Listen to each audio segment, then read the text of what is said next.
चलिए ठीक है जी, ठीक है, ठीक है जी, ठीक है। हाँ जी, अब बताइए जी कौन सा लेस देन वाला सम था, अब बोलिए जी।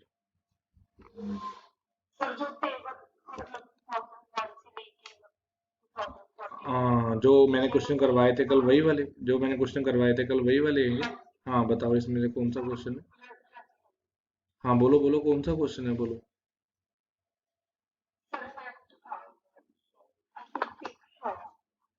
देखते जाओ।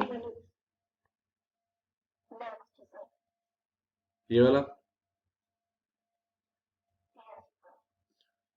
देखो क्वेश्चन में क्या दे रखा है। Find the total number of students who take admission in college C is what percent less than the total number of students who take admission in college D. कहता है जिन बच्चों ने कॉलेज सी में एडमिशन ली है, टोटल बच्चे, वो कितने percent कम है जिन बच्चों ने कॉलेज डी से एडमिशन ली है। तो पहले तो इनका सम निकालो। 45 और 40, 85, 85 और 5, 90, 90 और 20, आपके पास 110, 110 और 30, 140, 140 और 20, 160, है ना। ये आया 160। तो मतलब मैं बोलूंगा 1,60,000, ऐसा कुछ आ जाएगा क्या? है ना, यही आएगा ना। डबल जीरो पीछे 16 छोड़ दो, 16,000 आएगा। ये क्या आएगा, एक मिनट चेक करने दो मेरे को। 16,000 आएगा आई थिंक है यहाँ पे, है ना।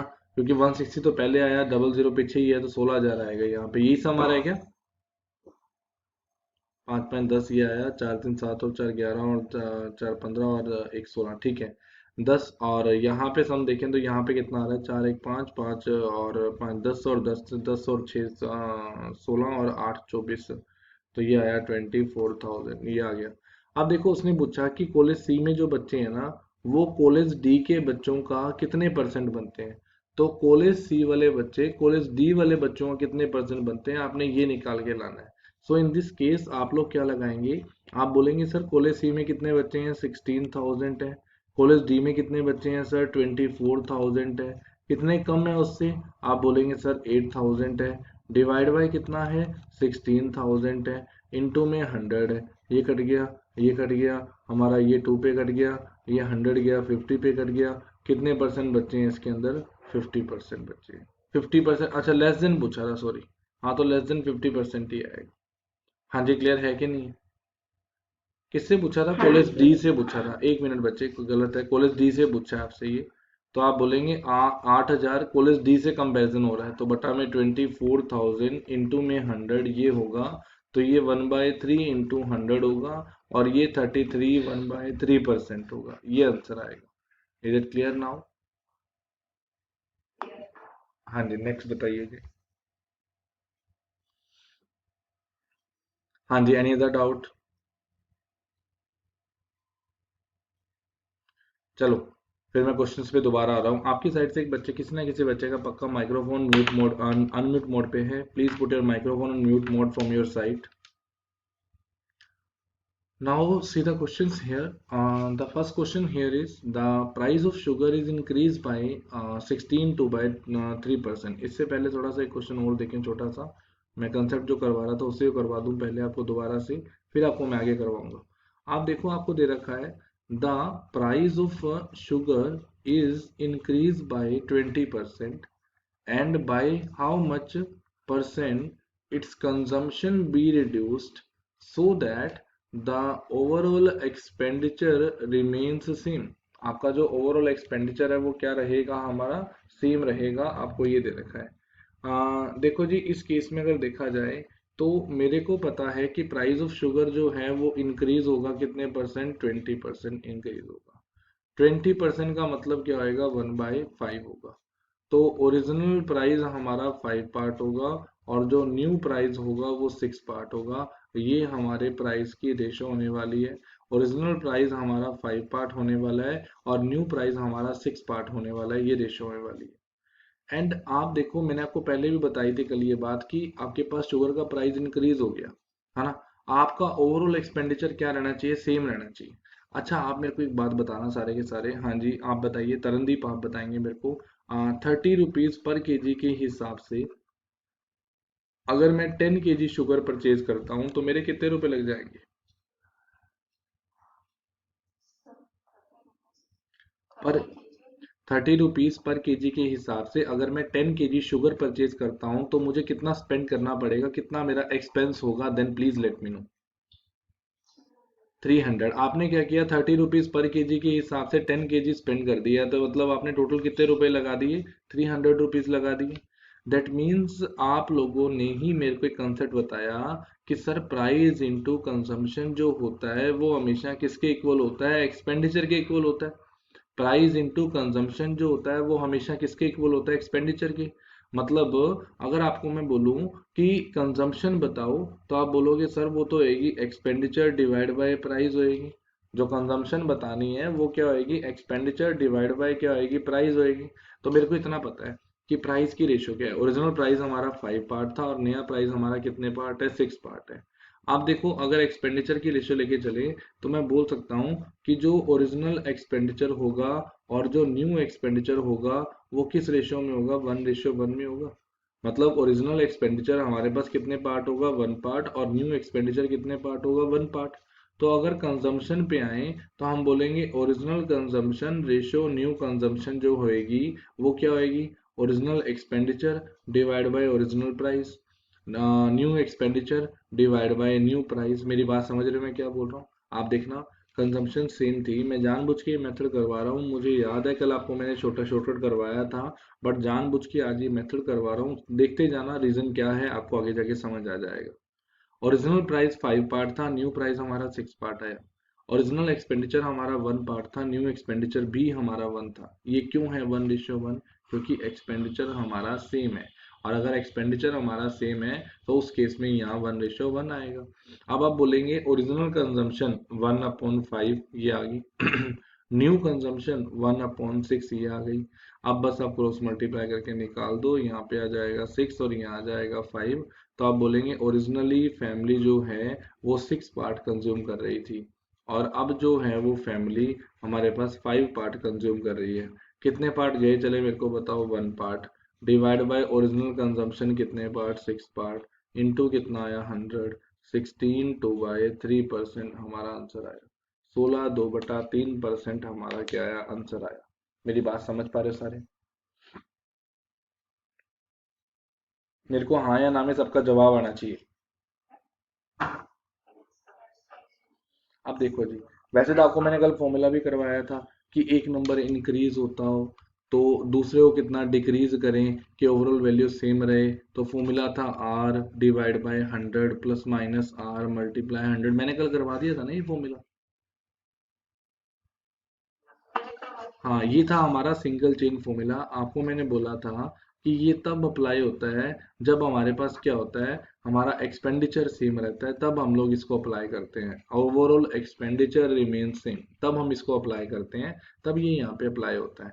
बट इन दिस केस अगर हम लोग आगे देखें तो आप देखिए क्वेश्चंस ऐसे भी इंट्रोड्यूस हो सकते हैं जहाँ पे आप लोगों को बोला जाए कि शुगर अलग इंक्रीज हुई है, कंजम्पशन अलग इंक्रीज हुई है, या फिर कंजम्पशन अलग डिक्रीज हुई है, या फिर एक्सपेंडिचर अलग डिक्रीज हुआ है। तो उन केसेस के अंदर ना फॉर्मूला हमारा काम नहीं करता। फॉर्मूला हम लोग वहां पे लगा नहीं सकते, वहां पे कुछ ना कुछ और स्टेप लगाना पड़ता है। सो अगर देखा जाए तो आप देखिए इस केस में अगर लेके चले तो आपको बोला गया प्राइस ऑफ शुगर जो है वो इंक्रीज हुई है 16/3%। तो आप बोलेंगे कि प्राइस ऑफ शुगर 16/3% इंक्रीज हुई है, इसका मतलब 1/6 है।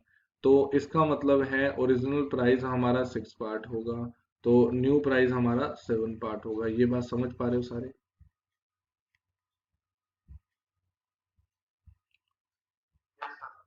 हाँ जी, ये बात समझ पा रहे हो। और उसके बाद अगर देखा जाए तो कंजम्पशन जो है डिक्रीज हो रही है। कंजम्पशन कितनी डिक्रीज हो रही है, 20% कंजम्पशन जो है वो डिक्रीज हो रही है। इसका मतलब अगर लेके चलें तो 1/5 होगा।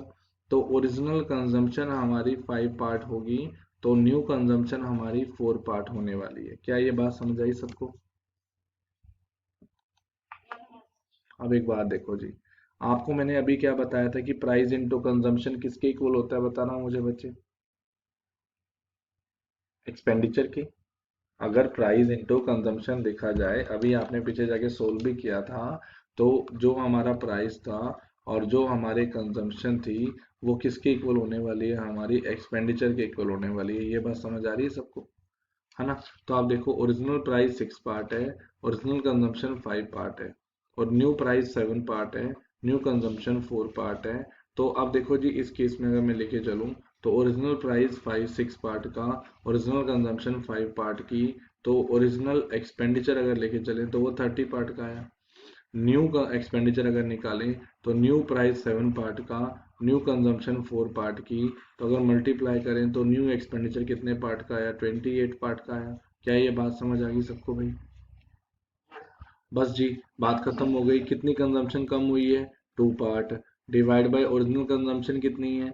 30 पार्ट।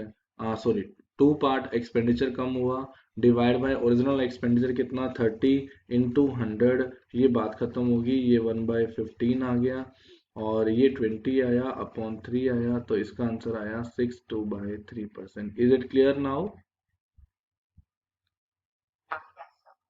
हाँ, दिखा रही आगे, समझ आ गई ना बात सबको ये? चलो आ जाओ जरा, आ जाओ जरा क्वेश्चन पे आ जाओ। कहता the price of sugar is increase by 30% and its consumption is allowed to increase by 20%। Find the percentage change in the expenditure. आपको बोला गया कि शुगर का जो प्राइस है वो 30% इंक्रीज हो जाता है। ठीक है, शुगर का जो प्राइस है वो 30% इंक्रीज हो जाता है, और उसकी जो कंजम्पशन है वो इंक्रीज हो जाती है 20%। आपसे पूछा गया परसेंटेज चेंज बताओ एक्सपेंडिचर में। आप करके दिखाइए जल्दी से, सारे के सारे सेम ही क्वेश्चन पूछा आपसे मैंने अभी, जल्दी से करके दिखाइए।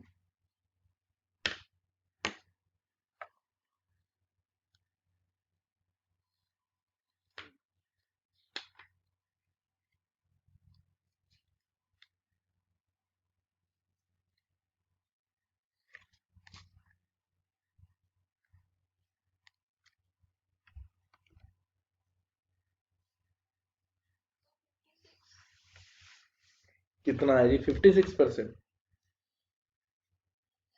चेक करते हैं।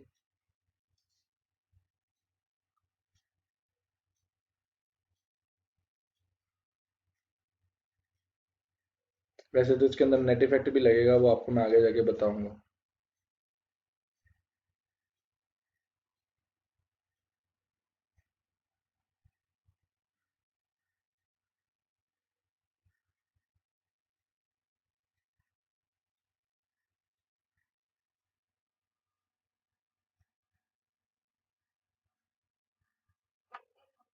चलो, बड़ा इजी क्वेश्चन था।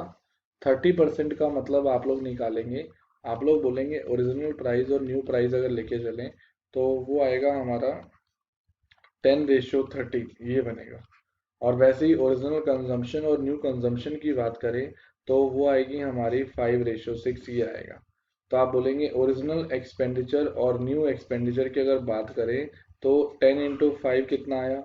50 आया, है ना। और 13 × 6 कितना आया? 78 आया। कितना इंक्रीज हुआ? 28 इंक्रीज हुआ। डिवाइड बाय 50 आया इंटू 100, ये कट गया 2, कितने परसेंट आ गया? 56%। कर लोगे सारे ही क्वेश्चन?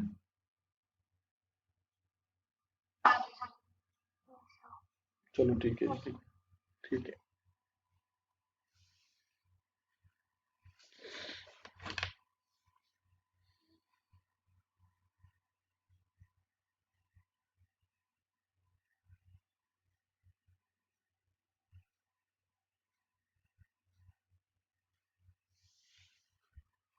नेक्स्ट करते हैं जी, इसके बाद देखिए जी।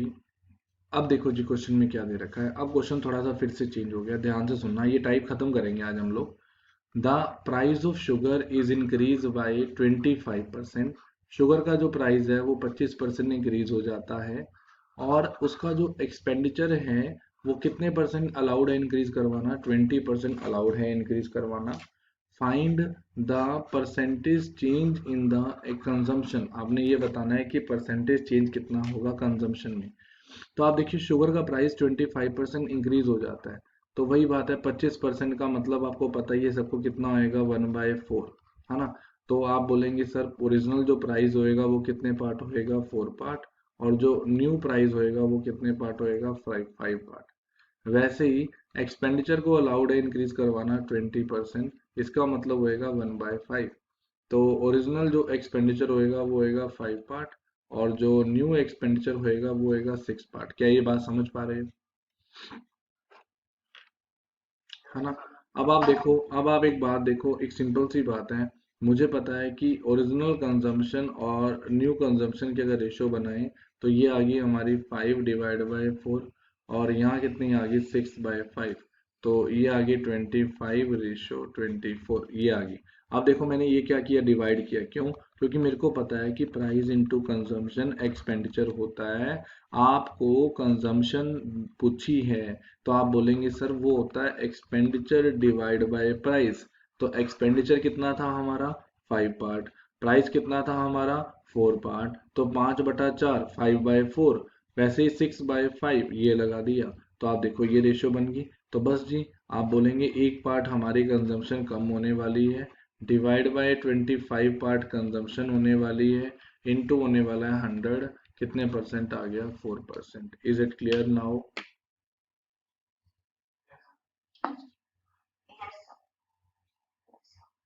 क्लियर है सबको ना? कोई डाउट तो नहीं है?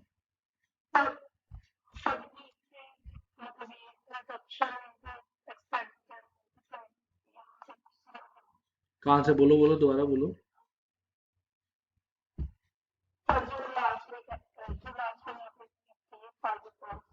ये देखो ना, ये देखो जरा यहाँ पे राइट साइड पे देखो आप, price into consumption is always equal to expenditure होता है। तो अगर मैं कंजम्पशन निकालूं तो कंजम्पशन क्या होगी, एक्सपेंडिचर डिवाइड बाय प्राइस होगी।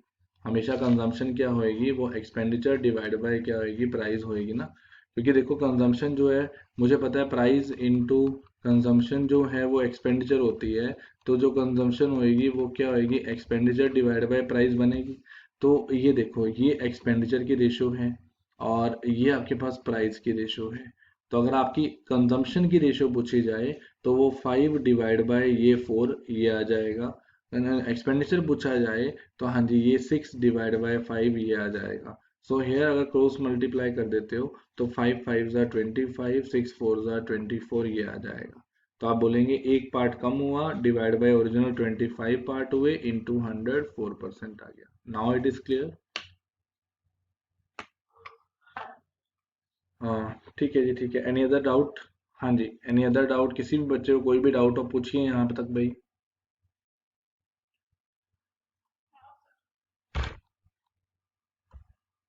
करिए जरा, क्वेश्चन करिए आप लोग।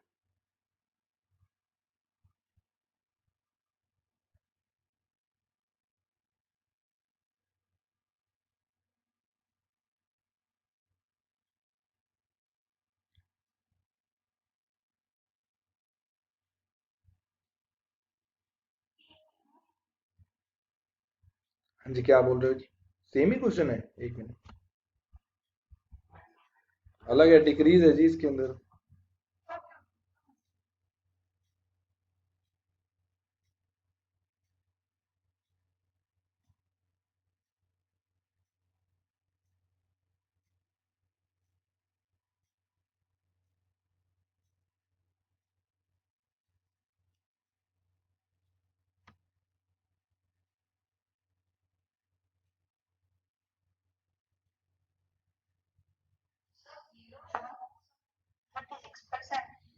जीरो कैसे आ सकता है? 36 है, 36 ठीक है। देखो जरा, 25% प्राइस क्या हुआ, इंक्रीज हुआ। 25% का मतलब 1/4। तो ओरिजिनल प्राइस 4 पार्ट होगा और न्यू प्राइस कितने पार्ट होगा, 5 पार्ट होगा। एक्सपेंडिचर अलाउड है इंक्रीज करवाना 20%, मतलब 1/5। तो ओरिजिनल एक्सपेंडिचर 5 पार्ट होगा और जो न्यू एक्सपेंडिचर होगा वो 4 पार्ट होगा। तो आप बोलेंगे ओरिजिनल कंजम्पशन और न्यू कंजम्पशन अगर लेके चलें तो वो 5/4 आया, 4/5, ये 5/4 ये आया, 4/5 ये आया, क्रॉस मल्टीप्लाई 25 और 16 ये आया। तो डिवाइड में कितना डिक्रीज हुआ, 9, डिवाइड बाय ओरिजिनल कितना 25, इंटू कितना 100, कितने परसेंट आ गया 36%। Now it is clear? Next question करिए, ये करिए क्वेश्चन।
चलिए चेक करते हैं।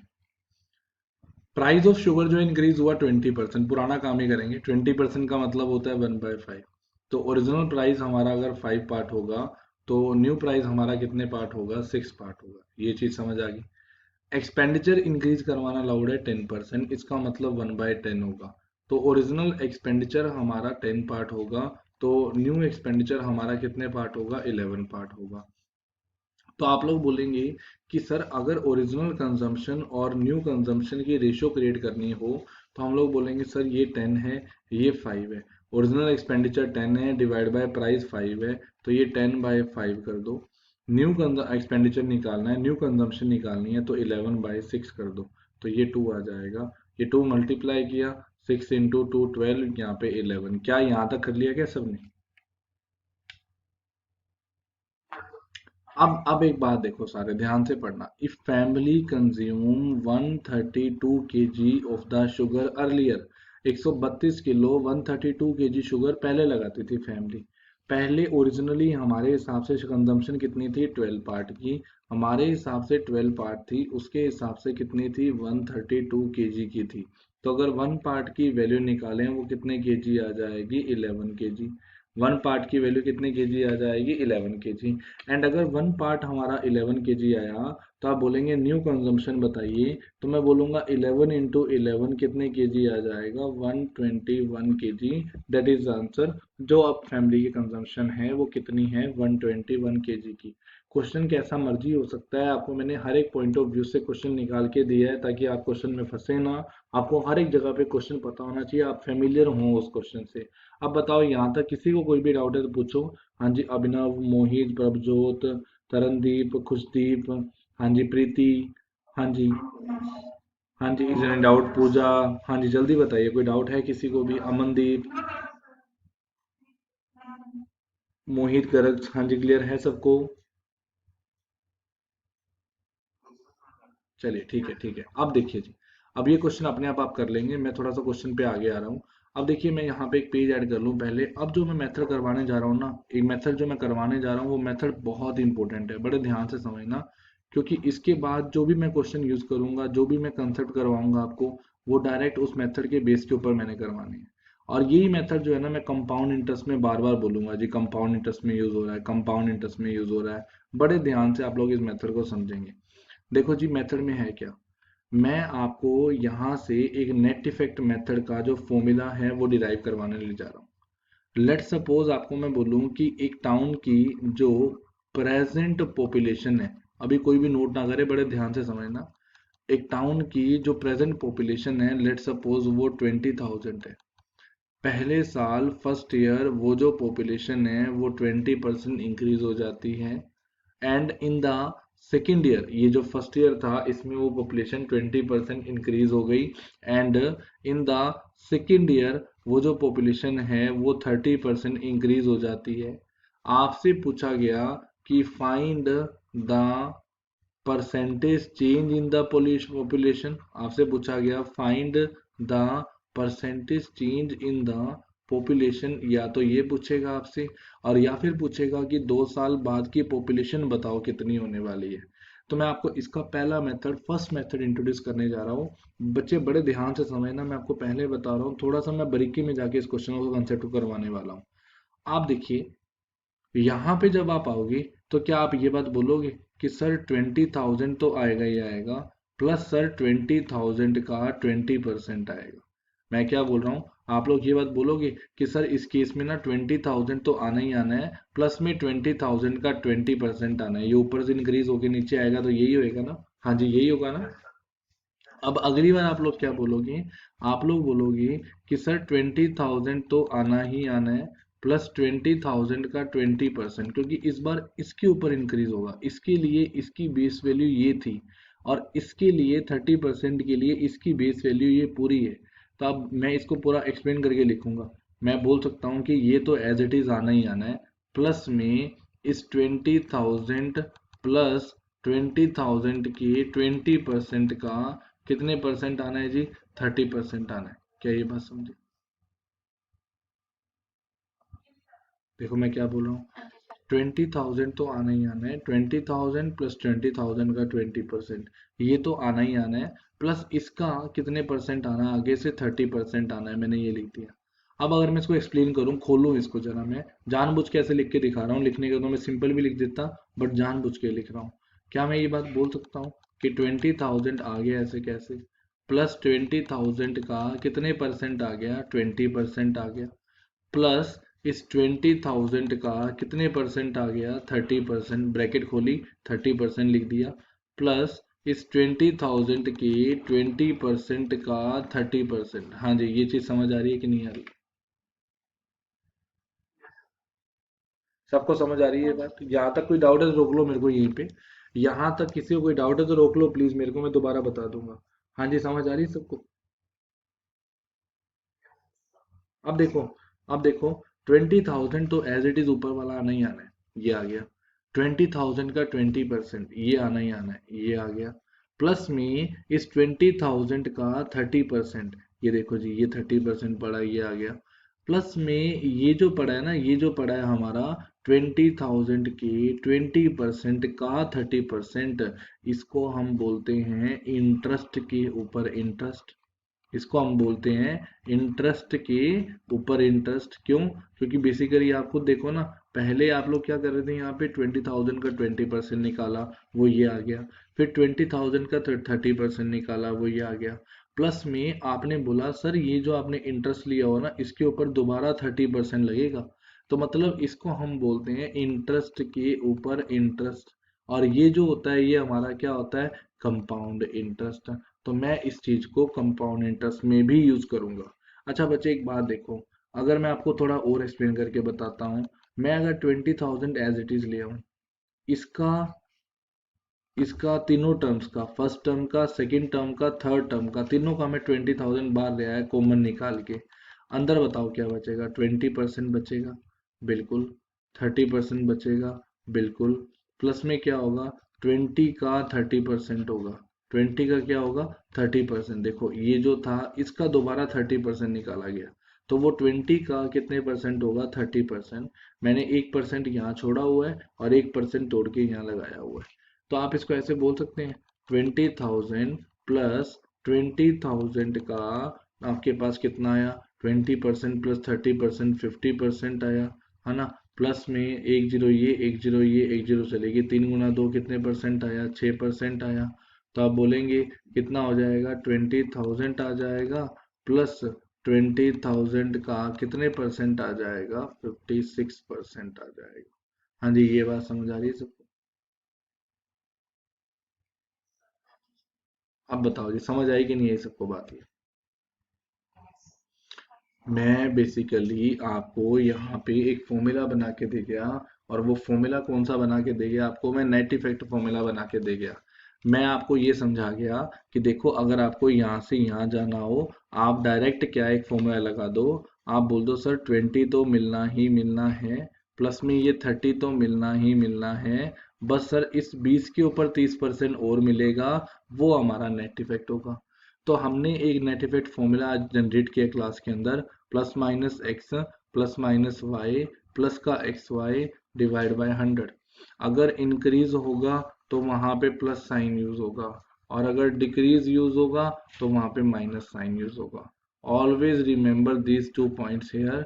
इफ अगर इंक्रीज यूज होना है तो हमारे पास प्लस साइन यूज होना है, और अगर डिक्रीज यूज होना है तो हमारे पास माइनस साइन यूज होना है।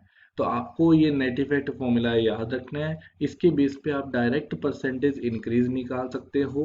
आप डायरेक्ट बोल सकते हो कि वहां से यहाँ का कितने परसेंट टोटल इंक्रीज होना है, वो आ जाएगा। आप बोलेंगे सर 20,000 था ही, प्लस 20,000 का कितने परसेंट था हमारा, 56% था। तो 20,000 तो था ही, 20,000 का 56% था, वो ऐड कर दो, आंसर आ जाएगा। हाँ जी, क्लियर है कि नहीं? देखना जरा, देखना जरा, देखना जरा, एक बार और दोबारा देखें इसको। एक टाउन की ना, या फिर एक पर्सन ए ने ना आपके पास एक आइटम जो है ना 20,000 में परचेज करी, उसने आपके पास 10% प्रॉफिट में बी को दे दी। आगे बी ने 20% प्रॉफिट में किसको दे दी, सी को दे दी। और सी ने डी को 30% लॉस में दे दी। ठीक है, आपसे पूछा गया डी का कॉस्ट प्राइस कितना आएगा, कितने परसेंट आएगा, ये बताना है। तो आप क्या बोलेंगे इस केस में, आप बोलेंगे ए 20,000 था, 10% इंक्रीज हुआ, फिर बी पे आ गया, बी आपके पास फिर 20% इंक्रीज हुआ। तो भाई आप ना यहाँ से यहाँ ओवरऑल निकालो, ओवरऑल निकालो आप। ओवरऑल कैसे होएगा, आप बोलेंगे सर 10 होएगा, प्लस में 20 होएगा, प्लस में 10 होएगा, इंटू 20 होएगा, डिवाइड बाय 100 होगा, ये कट गया, तो ये कितने परसेंट आया, 32%। क्या ये बात समझे? अब आप इस पे फिर से नेट इफेक्ट लगा दो, नेट इफेक्ट लगा दो। आप बोलेंगे सर 32 प्लस का ये इंक्रीज होगा, प्लस होगा, माइनस का 30, माइनस का क्यों, क्योंकि सर ये डिक्रीज हो रहा है, माइनस का 30, प्लस में सर जो साइन होता है वो लगता होता है 32 इंटू -30 डिवाइड बाय 100, ये आ जाएगा, ये आपस में कट जाएगा, 32 में से 30 गया, 2 आया, है ना, माइनस कितना आया मुझे बताओ, 9.6 आया, तो आपके पास कितना आया, माइनस का 7.6 आया। Is it clear now? तो जी आप बोलेंगे कि यहाँ से यहाँ जो ओवरऑल डिक्रीज होने वाला है, क्योंकि जो अगर हमारा आंसर जो है वो पॉजिटिव आ जाए तो वो क्या होता है, इंक्रीज होता है, और अगर हमारा आंसर जो है वो नेगेटिव आ जाए तो वो हमारा क्या होता है, डिक्रीज होता है। तो आप बोलेंगे जी यहाँ से यहाँ तक डिक्रीज होगा, तो आप बोलेंगे सर 20,000 में से 20,000 का कितने परसेंट माइनस होगा, 7.6%। That is your final answer. हाँ जी, अब बताओ जी, समझ आई सबको बात, नेट इफेक्ट फॉर्मूला समझ आया कि नहीं आया, मेरे को ये बता दो। हाँ जी, एक ही बच्चे की आवाज़ आ रही है, एक ही समझ आया या बाकी सबको समझ आ गया है, प्लीज़ लेट मी नो। हाँ जी, जो न्यू स्टूडेंट्स हैं, जो न्यू स्टूडेंट्स हैं अपने आप बता दीजिए, क्लियर है सबको ये? देखो जब परसेंटेज चेंज पूछा हो ना, जब आप लोगों से परसेंटेज चेंज पूछा हो ना, तब आप लोग ये फॉर्मूला लगाएंगे। मतलब मैं इसको रिकमेंड नहीं करता हूँ किस केस में, जब आपसे नंबर की वैल्यू पूछी जा रही है, उस केस में ना मुझे ये फॉर्मूला जो है थोड़ा सा पेचीदा लगा। क्यों? अगर मान लो आपके पास क्वेश्चन अगर होता 16 2/3% पे इंक्रीज हुआ, या 25.88% इंक्रीज हुआ, या 19.4% इंक्रीज हुआ, तो भाई उसमें तो आप फंस जाते। क्यों फंस जाते? क्योंकि वहां पे क्वेश्चन में नेट इफेक्ट लगाते लगाते टाइम खत्म हो जाता, और हमें तो पेपर के अंदर 120 क्वेश्चन 120 मिनट में अटेम्प्ट करने हैं। तो उस इन्वायरमेंट को देखते हुए, उस स्ट्रेटेजी को देखते हुए हम लोग क्या करेंगे, अभी के लिए फिलहाल अगर हमसे परसेंटेज चेंज पूछा हो तो हम लोग नेट इफेक्ट मेथड को 100% प्रायोरिटी देंगे। तो हम लोग नेट इफेक्ट मेथड को 100% प्रायोरिटी देंगे। बट अगर उसने क्वेश्चन नंबर का पूछ लिया, आपसे पूछ लिया कि डी का कॉस्ट प्राइस बताओ, तो हम लोग, मुझे नहीं लगता कि इस मेथड को रिकमेंड करना सही रहेगा। उसके लिए आपको मैं एक और अप्रोच बताता हूँ, उसके लिए मैं आपको एक और अप्रोच बताता हूँ। पहले तो बस मेरे को ये बता दो, नेट इफेक्ट मेथड में कोई दिक्कत तो नहीं है ना, तो मैं आगे लेके चलूंगा। अगर नेट इफेक्ट में दिक्कत है फिर दिक्कत आएगी। बस ये फॉर्मूला याद रखना, plus minus X plus minus Y plus X Y divide by 100। This is basically the formula of net effect method. जब आपको बोला हो कि नेट इफेक्ट बताओ कितने परसेंट का पड़ेगा, तब आप लोग ये फॉर्मूला लगाओगे। अब आ जाओ जरा, आप देखो जरा, लेट सपोज आपको मैं बोल दूं कि एक नंबर है 40,000, उसको आपने 20% इंक्रीज करवाना है। आप बताओ जी, हाँ जी, हाँ जी, आपके पास रजत, रजत, हाँ जी बताइए मेरे को।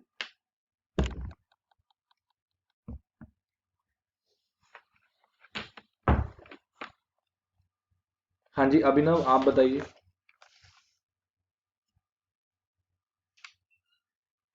हाँ जी Abhinav, are you in the class?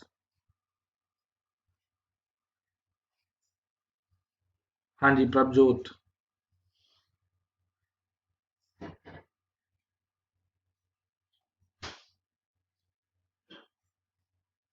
हाँ जी अमनदीप।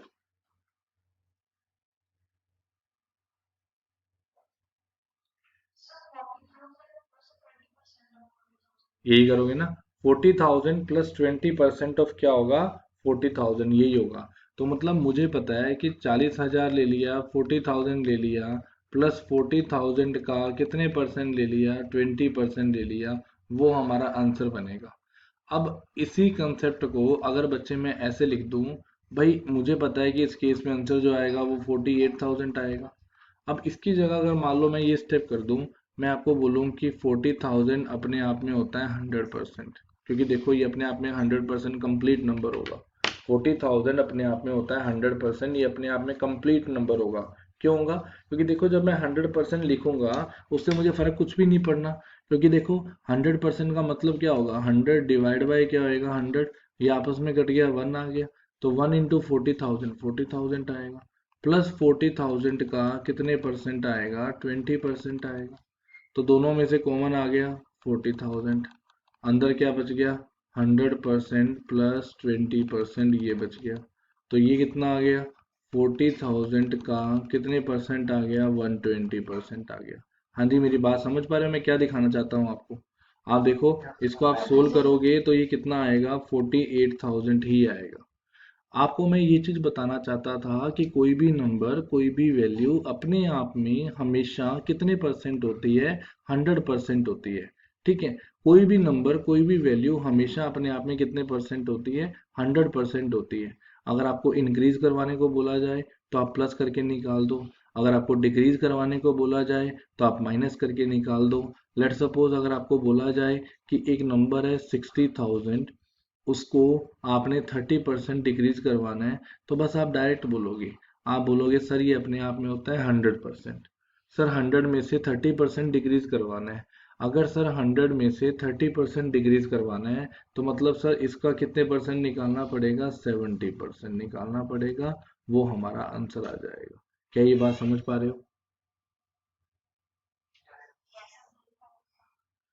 कल को मान लो एक नंबर दे रखा हो आपको 29,000, उसको आपने 40% इंक्रीज करवाना है, बताओ कैसे लिखोगे मेरे को?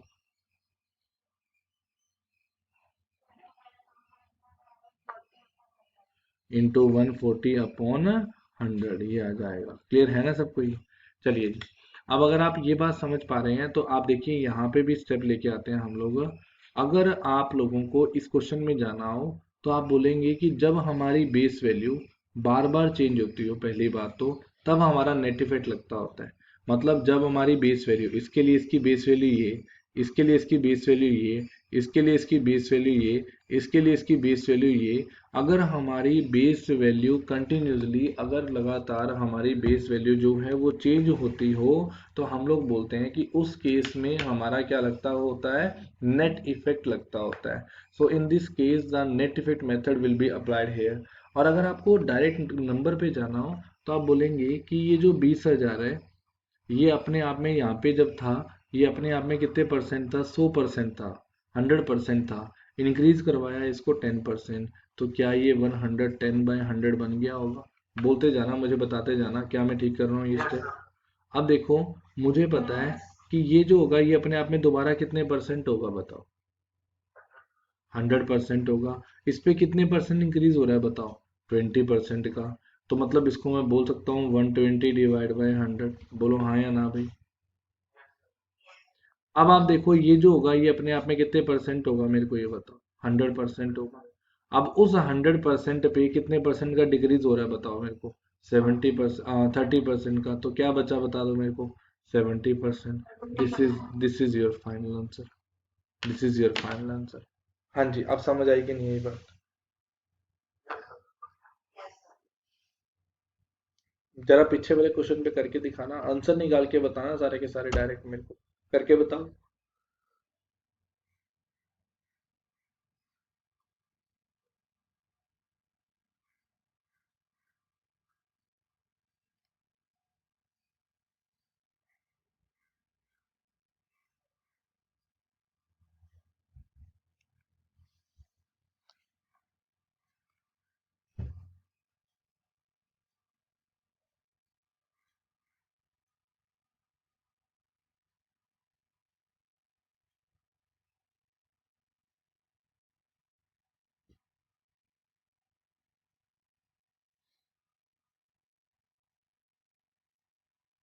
आ गया क्या आंसर सबका?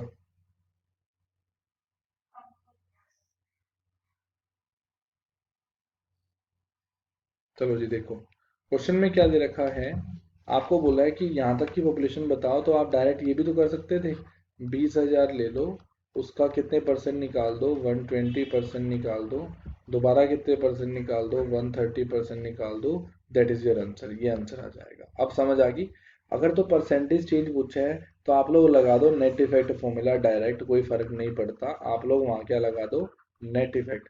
बट अगर वो नंबर पे लगा रहा है तो मुझे नहीं लगता कि पहले आप नेट इफेक्ट लगाओ फिर आप नंबर पे जाओ, थोड़ा सा लेंथी पड़ जाएगा प्रोसेस। तो इस केस में हम लोगों को नेट इफेक्ट फॉर्मूला याद तो रखना ही है परसेंटेज के अंदर, नो डाउट काम तो आएगा ही। बट अगर हमें नंबर की बात करिए तो हम डायरेक्ट नंबर के ऊपर मूव ऑन करेंगे, ना कि हम लोग वैसे मूव ऑन करेंगे। हाँ जी, is it clear to all of you? आप देखना जरा पीछे, आपको मैंने क्वेश्चन करवाया था ना इससे पहले, लेंथ ऑफ रेक्टेंगल वाला।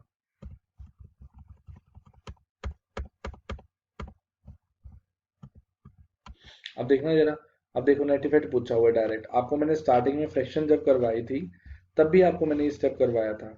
बट अगर आपको डायरेक्ट इसको करना हो ऐसे ही, तो आप बोलेंगे लेंथ ऑफ रेक्टेंगल जो है वो हमारी इंक्रीज हो जाती है 20%, और जो ब्रेड्थ है रेक्टेंगल की वो इंक्रीज हो जाती है 30%। तो आप बोलेंगे 20 plus plus 30 plus 20 into 30 divide by 100, कितने परसेंट आ जाएगा, 56% का। ये नेट इफेक्ट आ गया। ये नेट इफेक्ट आ गया। अब समझ आ रही है बात, ये फायदा क्या होगा इसको मिलाकर? जरा लगा के दिखाना मेरे को इस पे।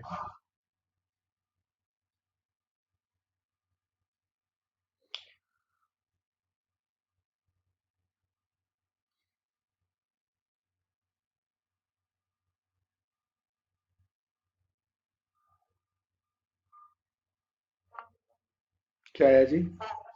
4%। इंक्रीज होगा या डिक्रीज होगा? इंक्रीज। आंसर पॉजिटिव आया तो क्या होएगा, इंक्रीज। तो आप बोलेंगे ये आया 30, माइनस कितना आया 20, प्लस 30 इंटू कितना आया -20 डिवाइड बाय 100। अगर सोल्व करें तो इस केस में 30 माइनस 20 10, -6 कितने परसेंट आया, 4%। ये आंसर आ गया। कोई डाउट है तो बता दो जी मेरे को। नेक्स्ट पे आ जाओ। नेक्स्ट पे आ जाओ, देखो इस क्वेश्चन में देखो जरा ध्यान से। If the present population of a town is 20,000, if the first year population is increased by 20%, and in the second year population is decreased by 20%, and in third year the population of a town is increases by 10%, आपको present population बतानी है town की क्या बनती है। तो आप बोलेंगे पॉपुलेशन ऑफ अ टाउन कितनी है, प्रेजेंट टाउन 20,000 है। पहले साल पॉपुलेशन इंक्रीज हुई 20%, मतलब 120/100। अगले बार फिर पॉपुलेशन डिक्रीज हुई 20%, मतलब कितना आया मेरे को बताओ, 80/100। अगली बार फिर पॉपुलेशन इंक्रीज हुई कितने परसेंट, 10%, क्या आया मेरे को बताओ, 110/100। ये आंसर आ गया। हाँ जी, क्लियर है कि नहीं है? बस जी आंसर आ गया डायरेक्ट, क्योंकि देखो ना, 20,000 था, प्रेजेंट पॉपुलेशन थी, पहले साल 20% का इंक्रीमेंट है, अगले साल 20% का डिक्रीमेंट है, और अगले साल फिर इंक्रीज हो रही है 10%। तो आंसर आ जाएगा जो भी आना है। सोल्व कर लो इसको। ये 2 जीरो ये गई चली, ये 2 जीरो ये गई चली, और ये 2 जीरो यहाँ चली गई। तो आगे सोल्व करें तो 12 गुना 2 24 आया, 24 आया, ये आया 24। तो 8 को 11, 8 से कर लो पहले इसको। 8 से किया तो 192 आया, अब इसको 11 से कर लो। तो ये 2 आ जाएगा, 9 टू 11 आ जाएगा, 9 1 10 प्लस 1 11 आ जाएगा, 11120, 11,120। This is the population of a town after कितने ईयर्स के बाद, आपके पास 2 ईयर्स के बाद। हाँ जी, क्लियर सबको? कोई डाउट है तो पूछ लो भाई। ये करके दिखाइए।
हाँ जी, हो गया सबका।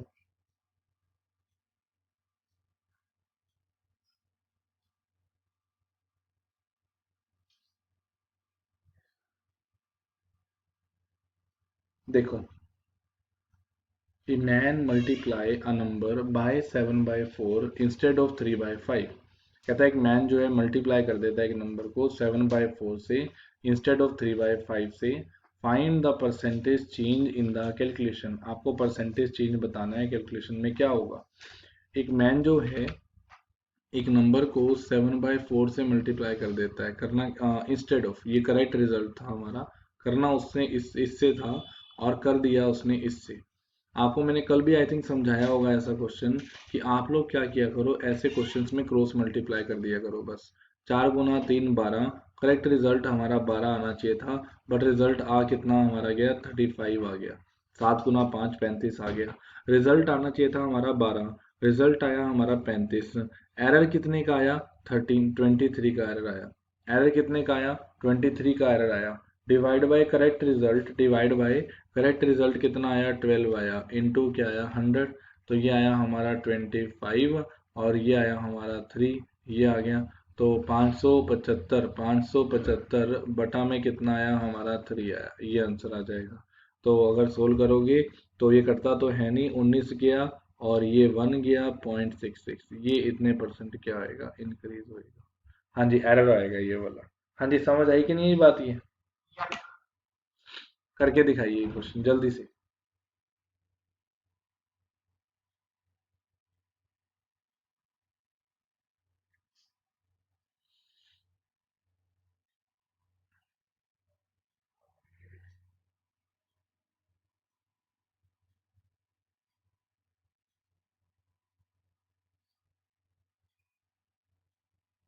हाँ जी, where are the rest of the students.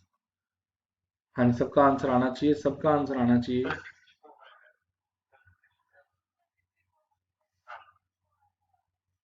64 आ रहा है, चलिए चेक करते हैं। एक बच्चे ने मल्टीप्लाई करना था 3/5 से, बट उसने कर दिया मल्टीप्लाई 3/5 से, करना किससे था, 5/6 से।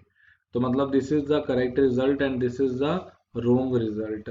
तो अगर आप सोल्व करेंगे तो 9 ये आया और ये 25 आया। तो कितने का एरर आया, कितने का एरर आया, 16 का error. Divide by 25 original into 100, तो 25 चौके 100, कितने परसेंट आया, 64% का एरर। हाँ जी, क्लियर है। हाँ जी, क्लियर है सबको। चलो चलो चलो, इस पे क्वेश्चन पे आ जाओ। क्वेश्चन देखो जी, ध्यान से क्वेश्चन समझना। If the income tax is increase bye 19% and the net income is decreased by 6%, find the rate of income tax। आपने बताना है कि इनकम टैक्स का रेट क्या होगा। अब एक बात देखो, जब इनकम टैक्स इंक्रीज होता है तो नेट इनकम हमेशा क्या होती है, डिक्रीज होती है। ये बात तो हमें पता है कि ऑब्वियस सी बात है, जब हमें टैक्स ज़्यादा भरना पड़ेगा तो हमारी जो नेट इनकम है वो क्या होगी, ऑब्वियस सी बात है, कम होएगी, है ना। पहले आपके पास इनकम टैक्स मान लो हमारे पास 19% था और इनकम टैक्स इंक्रीज हुआ 19%, और उसकी वजह से हमारे पास जो है नेट इनकम जो है वो डिक्रीज हुई है। कितने परसेंट डिक्रीज हुई है, 6% डिक्रीज हुई है। क्या ये बात समझ पा रहे हो मैं क्या बोल रहा हूँ। भाई आप सोचो, भाई आप सैलरी, आपकी जो पर मंथ की सैलरी है आप लगाओ 30,000 है, और आपने एनुअल सैलरी में से आपने क्या किया, 2 लाख रुपए मान लो टैक्स भर दिया आपने। तो अगर आपने 2 लाख का टैक्स भर दिया ना, तो आप बोलोगे सर हमारी जो भी नेट इनकम है ना उसमें से टैक्स माइनस कर दो, क्योंकि मुझे पता है कि टोटल इनकम में से टैक्स माइनस होगा तभी हमारी नेट इनकम पड़ेगी। तो जब इनकम टैक्स की रेट डिसाइड होती है, जब आपके पास इनकम टैक्स की रेट इंक्रीज होती है, तो हम लोग बोलते हैं कि उस केस में हमारे पास क्या होता है, नेट इनकम डिक्रीज होती है। और जब हमारे पास इनकम टैक्स की रेट डिक्रीज होती है तो हमारे पास नेट इनकम क्या होती है, इंक्रीज होती है। तो हम लोग इन दोनों को बोलेंगे कि इनकम टैक्स और नेट इनकम जो है वो हमारे पास क्या है, दोनों इन्वर्सली प्रोपोर्शनल है। दोनों क्या है, इन्वर्सली प्रोपोर्शनल है। तो इस केस में अगर देखा जाए तो इनकम टैक्स अगर इंक्रीज हुआ 19%, तो नेट इनकम जो है वो हमारी डिक्रीज हो रही है। कितने परसेंट डिक्रीज हो रही है जी, 6% डिक्रीज हो रही है। तो आपको बताना है कि इस केस में रेट ऑफ इनकम टैक्स क्या होगा। आप एक बात बताओ मेरे को, लेट सपोज मैं आपको बोलूं कि इनकम हमारा इनकम टैक्स जो था उसकी अगर मैं फ्रैक्शन बना लूं, तो क्या मैं एक बात बोल सकता हूं कि इनकम टैक्स जो होएगा वो 19/100 होएगा? बोलो हाँ या ना भाई, है ना? या फिर आप मान लो कि आपकी इनकम जो है 100 रुपये है, ये फिर इनकम टैक्स ऐसे लेके चलो, कोई दिक्कत नहीं है। आप ऐसे लेके चलो तो भी कोई दिक्कत नहीं है। मैंने ये मान ली कि इनकम जो है ना हमारी वो क्या है, इनकम टैक्स पहले वाला हमारा कितना था, 100 रुपये था। और अब वाला जो न्यू इनकम टैक्स है वो कितना है, 119 है। क्या ये बात समझ पा रहे हो भाई? अब इस क्वेश्चन में जजमेंट यहाँ से मैं क्यों नहीं दे पाऊंगा, क्योंकि मेरे को यहाँ पे ना इनकम को एज्यूम करना पड़ेगा, तब मैं इन दोनों चीजों के ऊपर आऊंगा। अच्छा मेरे को एक बात बताना, अगर मैं आपको बोलूं कि मेरी जो इनकम थी, लेट सपोज मैं अगर इनकम मान लूं अपनी, कि इनकम पे मेरे को पहले आपके पास 6% तो मेरी इनकम डिक्रीज हो रही है। चलो 100 रुपये मानते हैं इनकम को यार, 100 रुपये मानते हैं इनकम को। इनकम 100 मान ली, तो इनकम टैक्स इंक्रीज हो गया 19%। तो मुझे पता है कि 19 रुपये और एक्स्ट्रा देना पड़ेगा टैक्स जो है। उसकी वजह से मेरी जो नेट इनकम है वो डिक्रीज हो रही है 6%। अगर नेट इनकम मेरी 6% डिक्रीज हो रही है, मैंने इनकम कितनी मानी, 100 मानी है, 100 पे मेरे को पता है कि नेट इनकम टैक्स कितना लग रहा है, मेरे को 19% लग रहा है। अगर मेरे को 19% इनकम टैक्स लग रहा है, तो उसके हिसाब से जो इनकम है वो हमारी डिक्रीज हो रही है कितनी, 6%। 6% का मतलब मैं बोल सकता हूँ कि 6% 100 का। ना बात बनेगी नहीं, इस क्वेश्चन में कुछ अलग चीज है, कुछ अलग कंसेप्ट लगेगा इसके अंदर। 1 मिनट बच्चे।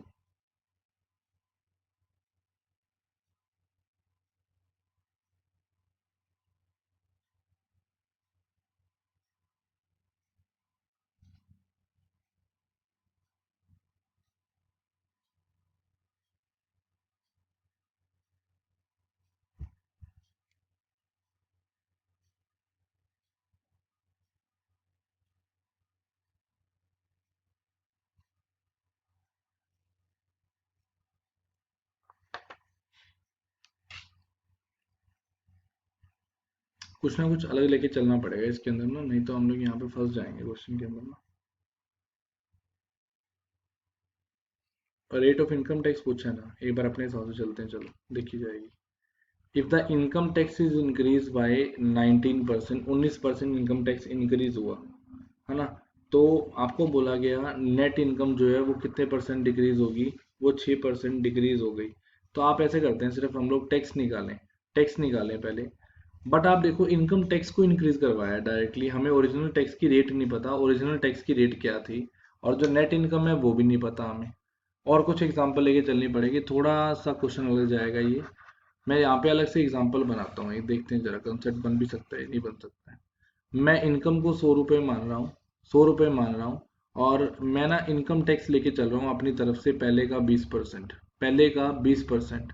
तो 100 का अगर मैं 20% निकालूंगा तो 20 रुपये मैंने टैक्स दे दिया। मैंने क्या कर दिया, इनकम टैक्स पे कर दिया। 100 में से इनकम हुई मेरी 100 रुपये, टोटल इनकम थी ये मेरी। उसमें से मैंने क्या किया, 20% के हिसाब से, 20% के हिसाब से टैक्स दे दिया। तो 100 का 20% 20 रुपये आ गया, ये मेरा इनकम टैक्स लग गया। तो ऑब्वियस सी बात है, जो मेरी नेट इनकम होएगी वो इनकम में से इनकम टैक्स को माइनस करके बनेगी। तो ये नेट इनकम जो होएगी वो 80 बनेगी। कहता अगर मान लो आपके पास टोटल इनकम अभी भी 100 ही होती, और उस पे अगर आपका 25% इन टैक्स जो हो जाता, 5% टैक्स इंक्रीज हो जाता, मतलब टैक्स 5% इंक्रीज हो जाता, तो आप बोलते कि सर इस केस में इनकम 100 है, 100 इनकम है, तो आपका टैक्स 25% इंक्रीज हुआ, मतलब 25 रुपये हो गया।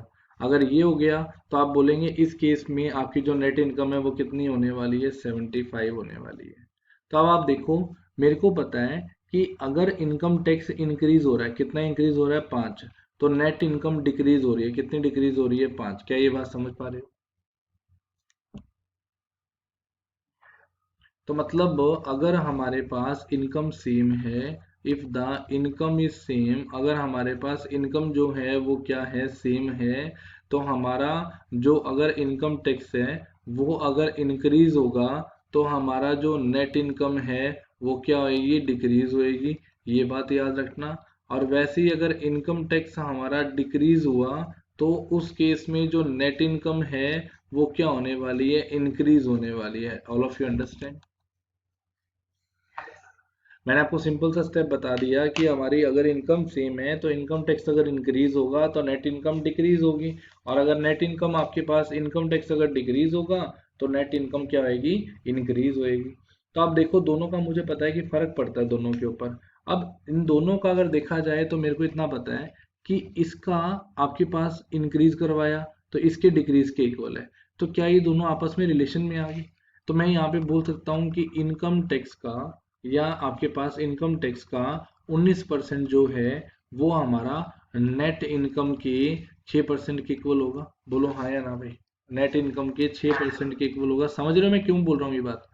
इनकम टैक्स का 19% जितना इंक्रीज करवाया वो नेट इनकम का 6% उसके डिक्रीज के इक्वल होगा। ये आपको बोल रहा हूँ कि यहाँ प्लस होगा तो यहाँ क्या होगा, माइनस होगा। तो इनकम टैक्स इंक्रीज हुआ 19%, ये किसके इक्वल होगा, नेट इनकम के 6% के इक्वल होगा।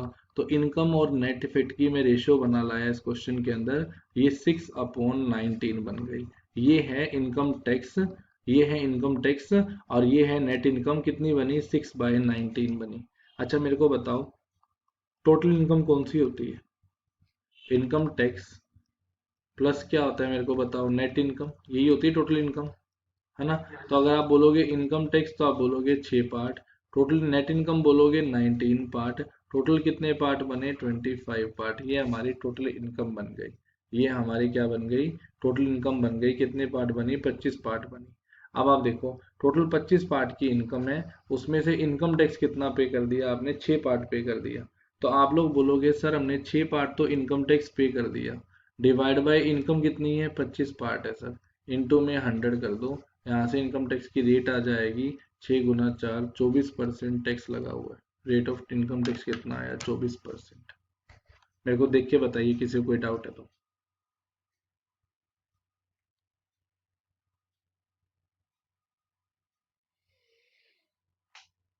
हाँ जी बच्चे बोलिए, करके दिखाना सेम क्वेश्चन।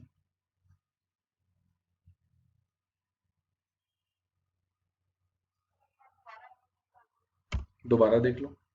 देखो मैंने आपको ये बोला कि इनकम टैक्स में जितने परसेंट का इंक्रीज होगा उतना ही नेट इनकम में डिक्रीज होगा, ये चीज याद रखना, ठीक है ना। तो मैं बोलूंगा कि इनकम टैक्स में जितने का इंक्रीज हुआ उतना ही नेट इनकम में क्या हुआ, डिक्रीज हुआ। तो अगर आप इनकम टैक्स के 19% को देखेंगे तो वो इंक्रीज है, वो किसके इक्वल होएगा, नेट इनकम के 6% के डिक्रीज के इक्वल होना चाहिए। तो मैंने डायरेक्ट इनको लिख दिया इन दोनों को। जब मैंने ये लिखा तो इस केस में इनकम टैक्स और नेट इनकम की रेशियो ये आ गई। अब इन दोनों का जो टोटल होएगा ना वो रिप्रेजेंट कर रहा होगा हमारा टोटल इनकम को, कि टोटल इनकम कितनी है। तो 6 पार्ट टैक्स आ गया, और हमारे पास नेट इनकम 19 पार्ट आ गई, टोटल इनकम 25 पार्ट आ गई। तो देखो 25 पार्ट इनकम पे आप टैक्स दे रहे हो 6 पार्ट का, तो 6 पार्ट का आप टैक्स दे रहे हो। टोटल इनकम आपकी 25 पार्ट है, इंटू में 100, कितना आंसर आया, 24%, 24%। क्या ये चीज क्लियर, बताना इसका आंसर, बताना इसका आंसर।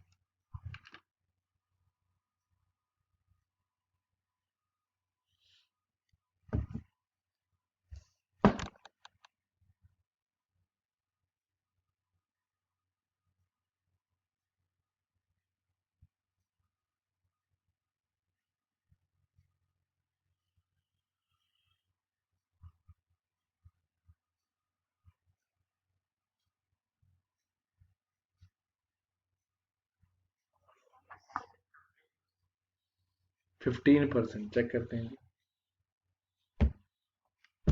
हाँ जी मुझे बताओ इनकम टैक्स का कितने परसेंट लगाया आप लोगों ने, टैक्स का कितने परसेंट लगाया, 17% लगाया होगा ना। टैक्स का 17% किसके इक्वल लगाया आप लोगों ने, नेट इनकम के कितने परसेंट के इक्वल लगाया, 3% के। तो टैक्स और नेट इनकम की अगर बात करें तो क्या रेशियो आ जाएगी, 3:17। टोटल इनकम 20 पार्ट है, उसमें से टैक्स भर दिया आपने 3 पार्ट का, इंटू 100, 15% आंसर आ गया। हाँ जी क्लियर। देखो जी अगला क्वेश्चन आप करिए जी क्वेश्चन।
आपके साइड से किसी बच्चे का माइक्रोफोन अनम्यूट मोड पे है, please put your microphone on mute mode.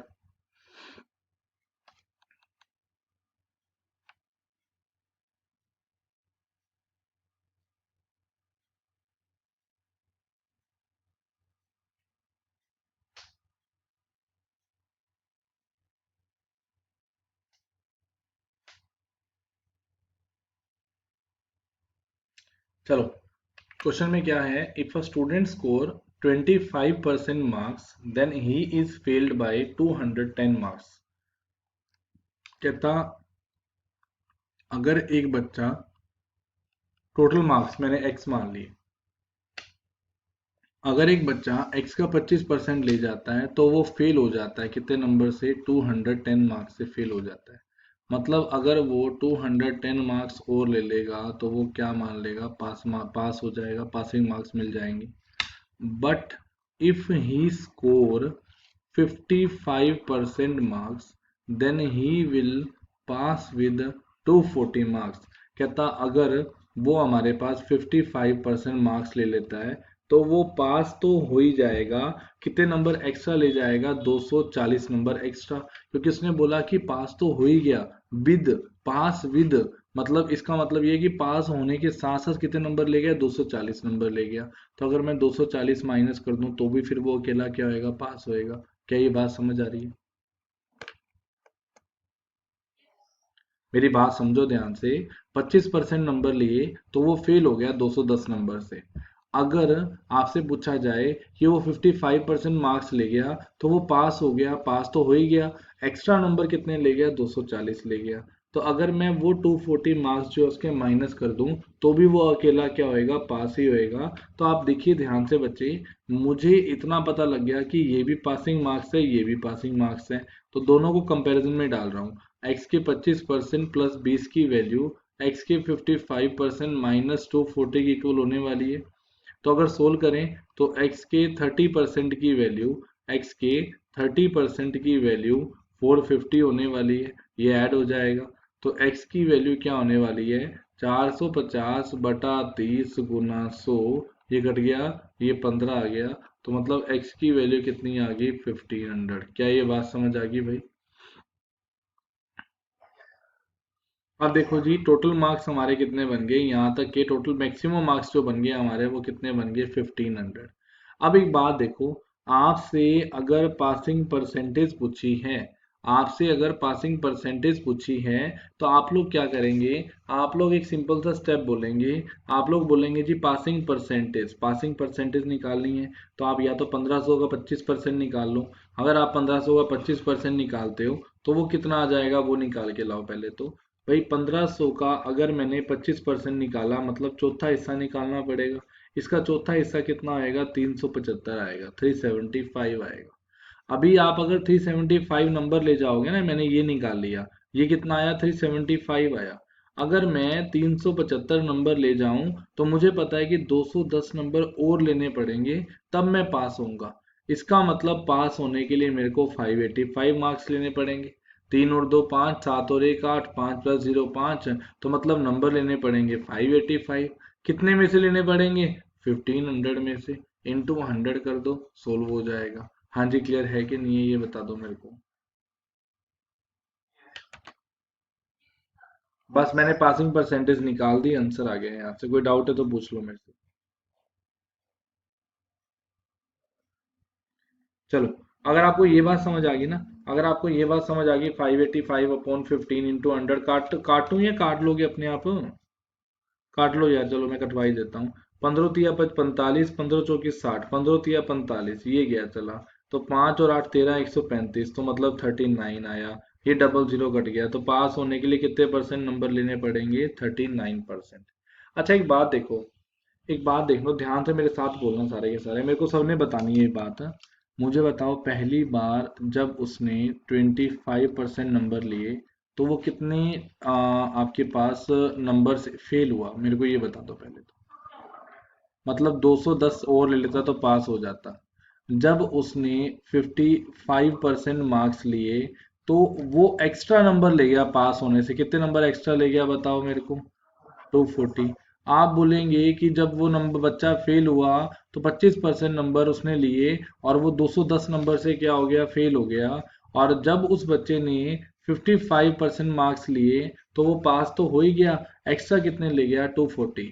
तो मतलब ये सारा प्रोसेस जो है मैं बोल सकता हूँ कितने परसेंट के बीच में हो रहा है, 30% के बीच में हो रहा है।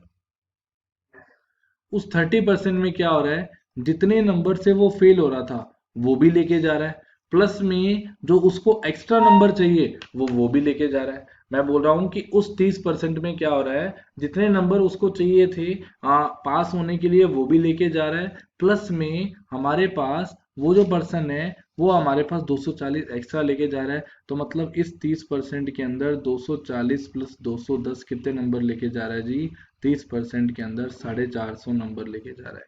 क्या ये बात समझ पाए कि नहीं समझ पाए? अब एक बात बताओ मेरे को, अगर 30% की वैल्यू 450 है तो डायरेक्ट यहाँ से आ जाता आंसर हमारा। अब एक बात देखो, चलो पासिंग परसेंटेज पूछी है ना, उसके लिए डायरेक्ट स्टेप बता रहा हूँ। मैक्सिमम पूछी है तो आंसर यहीं पे आ जाएगा, कोई डाउट ही नहीं है।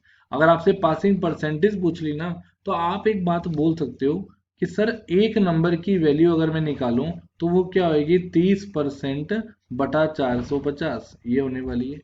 सर एक नंबर की वैल्यू 450 नंबर की वैल्यू 30% है। सर एक नंबर की वैल्यू जो होने वाली है वो 30% बटा 4 पर 450 होने वाली है। एम आई राइट? अब अगर एक नंबर की वैल्यू ये है तो मेरे को बताओ पास होने के लिए नंबर कितने चाहिए, 210। तो 210 नंबर की वैल्यू क्या होएगी, मल्टीप्लाई 210 मल्टीप्लाई 210 होएगी। तो आप सोल्व करेंगे, ये आपस में कट जाएगा, ये कटेगा 15 आ जाएगा। और काटोगे तो कितना आएगा, 15, एक जीरो यहाँ काट दो यार, ये वाली जीरो काट दो। 15 पे यहाँ काटते हैं डायरेक्ट, 15 एकम 15 आया, और 15 एकम 15 आया, और यहाँ पे कितना आया हमारा, कितना बचा हमारा, ये 60 बचा, 15 चौकी 60, ये आया 14%। क्या ये बात समझ पा रहे हो? तो मतलब 210 जो है वो कितने परसेंट है, 14% है। पास होने के लिए आपको 25% तो आपने पहले ले रखे थे, 14% और लेने पड़ेंगे। टोटल कितने परसेंट लेने पड़ेंगे, 39%। आप पास हो जाओगे। क्या ये चीज क्लियर? मैं एक क्वेश्चन दोबारा करवाऊंगा, मैं दोबारा करवाऊंगा एक क्वेश्चन, वो थे फिर से देखिए इस क्वेश्चन को, जिनको नहीं समझ आया वो दोबारा देखिए क्वेश्चन को। मैं आपको बोल रहा हूँ, if a student score 20% marks, he is fail by 42 marks. On the other hand, if he score 32% marks, he will score 30 marks more than those two required to pass। कहता आपके पास अगर एक बच्चा 20% नंबर लेता है तो वो आपके पास फेल हो जाता है, कितने नंबर से, 42 मार्क्स से। ऑन द अदर हैंड, अगर एक बच्चा 32% नंबर लेता है तो वो पास तो हो ही जाता है, 30 मार्क्स एक्स्ट्रा ले जाता है। क्या ये बात समझ रहे हो? अब एक बात देखो, जो भी चेंज होगा वो कितने परसेंट के बीच में होगा, मेरे को ये बता दो पहले तो।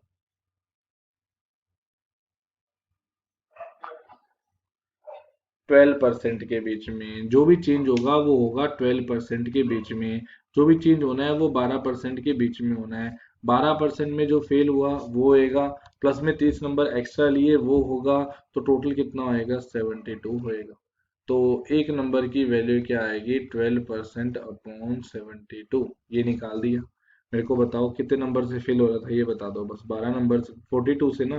तो 42 मार्क्स की वैल्यू निकाल दो यार। तो ये 12% बटा 6 आया, और ये घटा 7 आया। कितने परसेंट और लेने पड़ेंगे, 7%। 20% पहले लेके बैठा है, 7% और ले लेगा तो पास हो जाएगा। कितना आंसर आ जाएगा, 27%। हाँ जी, क्लियर? करके दिखाना, करके दिखाना। आंसर कोई बोलेगा नहीं।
आगे आंसर सबका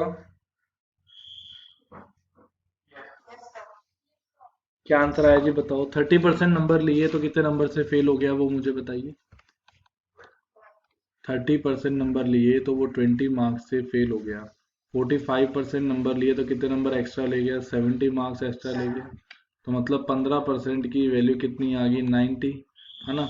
तो एक नंबर की वैल्यू कितनी आ गई, 15% बटा 90, यही आएगी क्या। 20 नंबर की वैल्यू मल्टीप्लाई 20 × 20, ये आया 6 कटा तो कितना आया मेरे को बताओ, 3.66, 3.33 ये आएगा, सॉरी ये आएगा। इतने परसेंट और लेना पड़ेगा।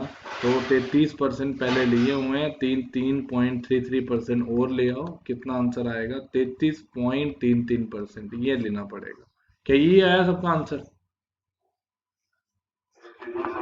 हाँ जी। तो बस फिर जी, फिर तो 100% की वैल्यू डायरेक्ट आ ही पड़ी है, 90/15 × 100 आ जाएगा वहां से आंसर, 600 आ जाएगा आंसर, ये आएगा। यही आया सबका। 15% की वैल्यू 90 ही है। तो बस फिर मैक्सिमम मार्क्स का मतलब 100% की वैल्यू निकालनी है। यूनिटरी मेथड लगा दो, 90/15 × 100 आंसर आ जाएगा। कर लोगे सारे क्वेश्चन। चलो। हाँ जी। चलिए इस क्वेश्चन को देखते हैं। ये क्वेश्चन भी बड़ा कंफ्यूज करता है बच्चों को पेपर के अंदर, और पंजाब जॉब्स के अंदर कई बार ये क्वेश्चन देखा गया है।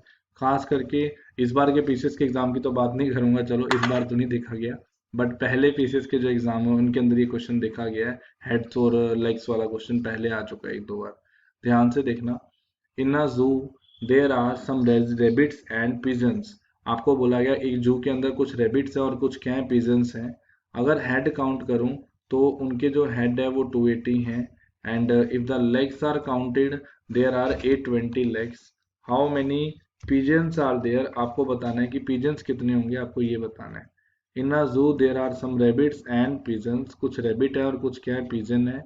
अगर हेड काउंट करें there are 280 heads and the legs are counted there are 820 legs, आपको ये दे रखा है। तो देखो, कुछ रेबिट्स हैं और कुछ क्या है, पिजन्स हैं। कुछ क्या हैं, रेबिट्स हैं और कुछ क्या हैं, पिजन्स हैं, आपको ये दे रखा है। अगर हेड्स काउंट करें तो हमारे पास क्या है, 280 हेड्स हैं। तो आप देखो जी, रेबिट्स और पिजन, हेड सबका एक एक होगा ना, सिर सबका एक एक होगा, कंफ्यूजन हो ही नहीं सकती उस चीज में। तो आप बोलेंगे कि सर अगर मैं रेबिट्स को एक्स मान लूं और पिजन्स को वाई मान लूं, मेरे को पता है कि सर सबका सिर सबका एक एक होगा। सिर सबका एक एक होने का मतलब है कि टोटल 280 हेड्स जो है ना, इसका मतलब है कि sir number of rabbits and pigeons का सम बता रखा है ये। तो रेबिट्स हमारे एक्स हैं और पिजन्स हमारे वाई हैं, उनका सम जो है हमारा 280 है। Is it clear. And similarly if the legs are counted there are 820 legs. अगर आपको बोला गया अभी लेग्स को मैं काउंट करूं तो उसके अंदर 820 लेग्स हैं। इसका मतलब ये नहीं है कि एक रेबिट की 2 लेग्स हैं। अगर एक रेबिट की 2 लेग्स हैं तो एक्स रेबिट की कितनी होंगी बताओ, 2x होंगी। आप बताओ, एक पिजन की अगर आपके पास 4 लेग्स हैं, तो इस केस में दोनों का सेम ही नहीं बन जाएगा। उल्टा लगा गया मैं, उल्टा लगा गया जी क्वेश्चन को मैं। एक रैबिट्स के यहाँ पे कितनी आएंगी मुझे बताओ, 4, आपके पास कितना लगाऊं बताओ, 4x आएगा। और एक पिजन की आपके पास 2 लेग्स होंगी, तो वाई पिजन्स की कितनी होगी मुझे बताओ जी, 2y होगी। इनका जो सम आएगा वो कितना आएगा, 840 आएगा। ये दो इक्वेशन बना दी है आपके सामने मैंने, इनको सोल्व करके आप आंसर निकाल सकते हो। क्या ये चीज समझ आ गई। अच्छा, अगर आपको ये कंसेप्ट समझ आया तो ध्यान से समझना जरा। मेरे को ये बता दो जस्ट, रेबिट की कितनी लेग्स हैं, मेरे को ये बता दो बस। 4। और पिजन्स की कितनी है मेरे को ये बता दो।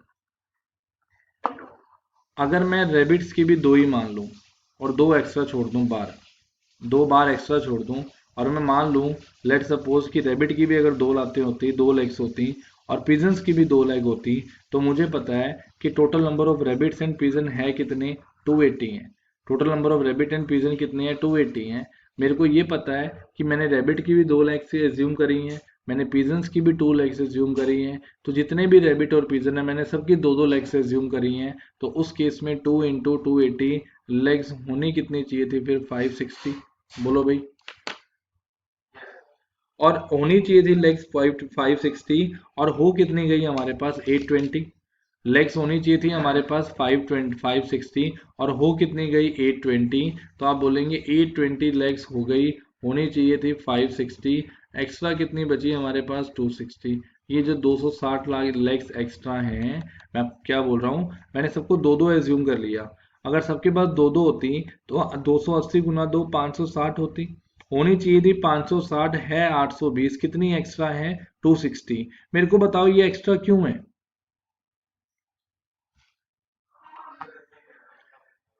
क्योंकि हाँ, जितने रैबिट है उतनी लेग्स एक्स्ट्रा है। एक रैबिट की 2 लेग्स एक्स्ट्रा हैं, तो जितने रैबिट हैं सबकी दो दो लेग्स एक्स्ट्रा हैं। टोटल एक्स्ट्रा लेग्स कितनी है? 260 हैं। तो रैबिट की वैल्यू आ गई 130। क्या ये बात समझ पाए भाई? मैं आपको क्या बोल रहा हूँ कि एक रैबिट के पास 2 लेग्स एक्स्ट्रा हैं, तो जितने रैबिट हैं उतनी लेग्स एक्स्ट्रा हैं। कितनी एक्स्ट्रा है? 260 हैं। तो रैबिट की वैल्यू आई, कितनी आई हमारी?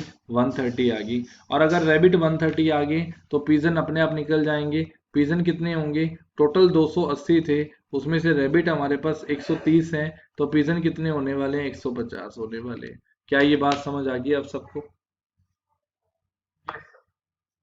ये हमारा शॉर्टकट मेथड था, मैंने आपको एज्यूम करके सिखाया कि एज्यूम करके आप क्वेश्चन को कैसे निकाल सकते हैं। कोई डाउट है तो मेरे से पूछ लो भाई।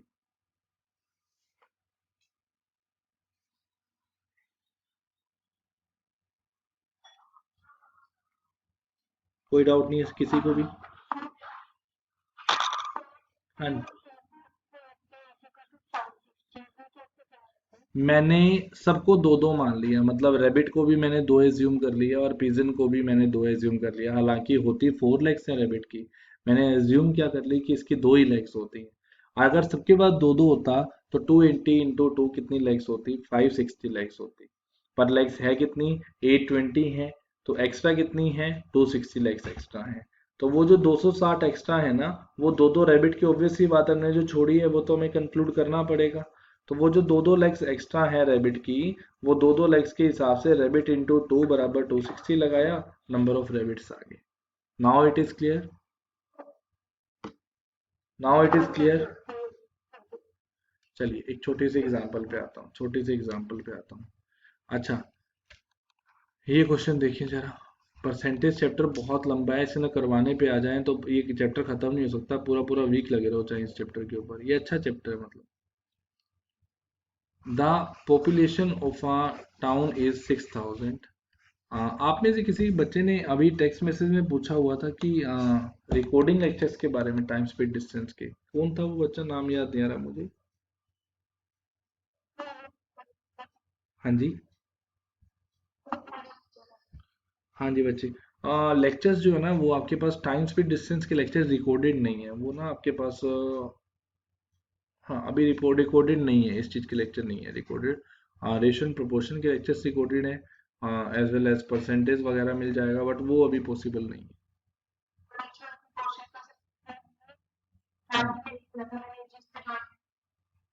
हाँ जी, तो रेशियो एंड प्रोपोर्शन के लेक्चर मैंने सर के साथ शेयर कर दिए थे। आई थिंक सर ने शेयर नहीं किए होंगे। मैं सर को याद दिलवा दूंगा, आज सर शेयर कर देंगे फिर आपके साथ। जो जो नए बच्चे हैं वो देख लेंगे फिर। ठीक है। The population of a town is 6000 if the males are increase by 5% and the females are increase by 9%। कहता जो मेल्स है ना उनको कितने परसेंट इंक्रीज करवाया गया? 5%। और जो फीमेल है उनको इंक्रीज करवाया गया हमारे पास 9%। Then the population of a town will become, कितनी बन जाती है? 6500 after 1 year. After 1 year find the number of males and females, आपको ये बताना है। चलो पहले तो वही बात है, मैं हमेशा बेसिक करवाता हूँ तो मैं पहले तो बेसिक ही करवाऊंगा, शॉर्टकट तो मैं करवाने वाला हूँ नहीं अभी। मेरे को इतना पता है कि मेरे को इतना पता है कि मेल्स और फीमेल टोटल 6000 है। मैं मेल को एक्स मान रहा हूँ, फीमेल को मैं वाई मान रहा हूँ। टोटल सम कितना है हमारा? 6000 है। मेल को मैंने एक्स एज्यूम किया है, फीमेल को मैंने वाई एज्यूम किया है। दोनों का जो सम है वो कितना है? 6000 है। कहता मेल्स को ना 5% इंक्रीज करवा दिया, और फीमेल्स को 9% इंक्रीज करवा दिया, उसकी वजह से जो पॉपुलेशन ऑफ टाउन बन जाती है वो 6500 बन जाती है। अच्छा एक बात देखो, पहले 6000 तो थी ही ना, पहले 6000 तो थी ही ना, और अब कितनी हो रही है, 6500 बन जा रही है। पहले 6, अब 6500 बन जा रही है, तो कितना इंक्रीज बन जा रही है वो, 500 इंक्रीज हो जा रही है। क्या ये बात समझ रहे हो मेरी? बोलो हाँ या ना भाई। तो मतलब ओवरऑल जो इंक्रीज हो रहा है वो 500 का ही हो रहा है ना। वो किसकी वजह से हो रहा है, जब आपने मेल्स का 5% बढ़ाया और फीमेल का आपने 9% बढ़ाया, तो उसकी वैल्यू किसके इक्वल आ गई, 5000 की। 500 के, मैं इसको दोबारा लिखता हूँ, थोड़ा स्पेस कम हो गया। मैंने आपको क्या बोला, मैंने वो क्या बोला यहाँ पे, कि हमारे पास जो मेल्स हैं उनका 5%, एक्स का 5% प्लस वाई फीमेल का 9% बराबर किसके इक्वल आएगा, 500 के। क्या ये बात समझ पाए सारे? बस जी, यहाँ से आंसर निकल आएगा, यहाँ से आंसर निकल आएगा। आप सोल्व करेंगे, क्वाड्रेटिक इक्वेशन बनाएंगे, इक्वेशन बनाएंगे सिंपल, तो आपका आंसर निकलेगा। आप सोल्व करके आंसर बना सकते हैं। एक्स का 5% प्लस वाई का 9% बराबर 500 आएगा। कोई भी ले लो आप, इसमें लंबा जाएगा थोड़ा सा क्वेश्चन, ये मेथड से इस लंबा जाएगा। मतलब एक्स प्लस वाई की वैल्यू है हमारे पास 6000, एक्स का 5% प्लस वाई का 9% कितना है हमारा, 500 है। सोल्व करोगे लंबा तो जाना ही जाना है क्वेश्चन में। अच्छा एक बात बताओ, मेरे को ना कोई भी 5000 को ना 4-5 पार्ट में डिवाइड करवाते जाओ। आप लोग बताइए बस दो नंबर ऐसे जिनका सम क्या बनता हो, 5000 बनता हो। हर एक बच्चा परफॉर्म करेगा, हर एक बच्चा पार्टिसिपेट करेगा। प्लीज लेट मी नो, कोई 4-5 नंबर ऐसे बताओ जिनका सम क्या बनता हो, 5000 बनता हो। बताइए, आप लोग बताएंगे सारे के सारे, बोलो। 500 एंड 4500 और बोलो जी। नेक्स्ट।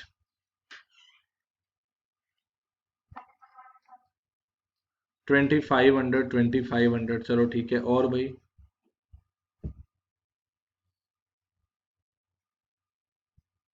बोलो प्लीज बोलो।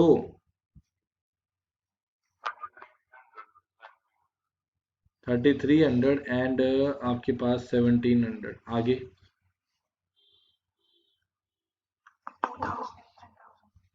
2000 एंड 3000, ठीक है। एक लास्ट नंबर और बता दो बस मेरे को, फिर मैं प्रूव करता हूँ मैं क्या प्रूव करना चाहता हूँ। नेक्स्ट।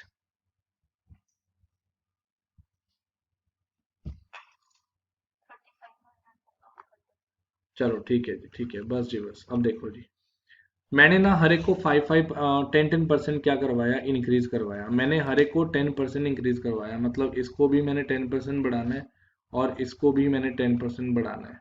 तो आप मेरे को बताना इसका 10% कितना बनेगा, ये बता दो। 450 बनेगा। और इसका 10% कितना बनेगा, 50 बनेगा। 10% निकालने के लिए लास्ट से स्टार्ट करके एक नंबर छोड़ देते होते हैं, वो 10% होता है। लेट सपोज 3283 है, इसका 10% कितना आएगा, 328.3 आएगा।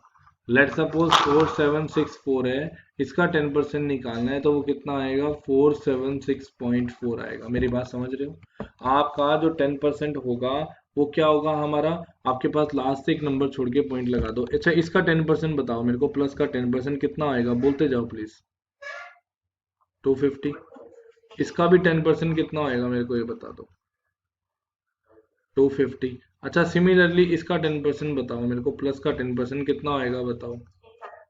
330। अच्छा इसका 10% बताओ कितना आएगा, 170।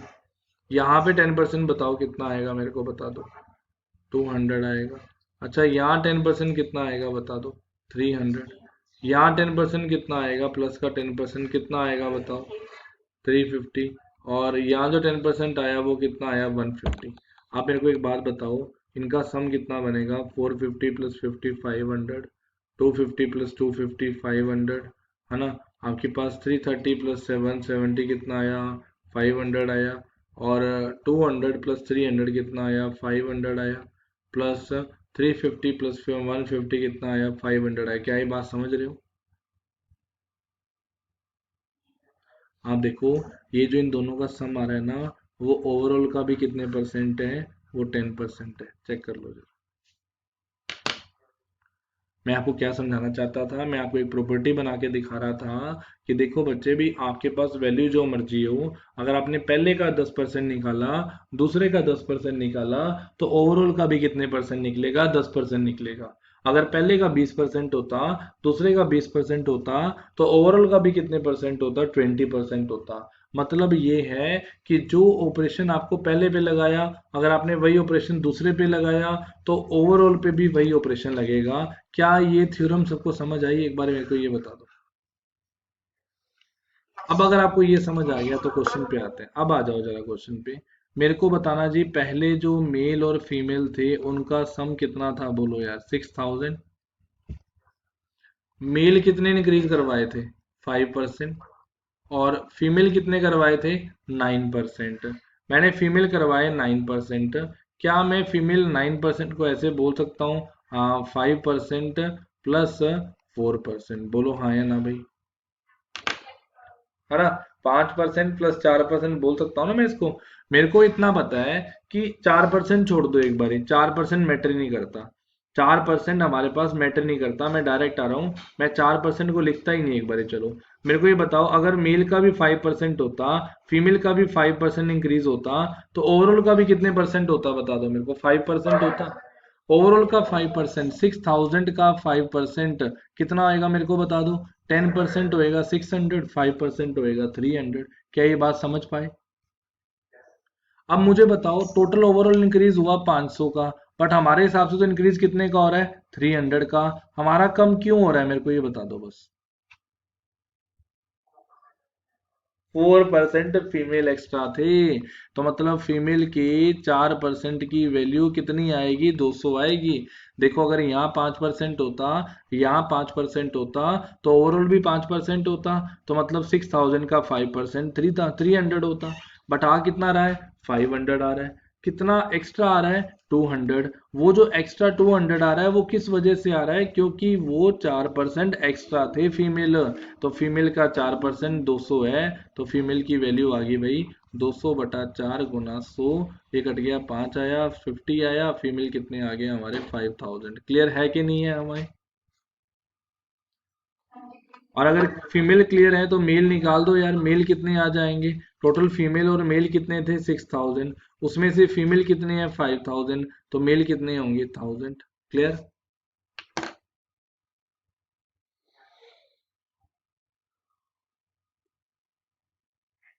चलो करो नेक्स्ट क्वेश्चन।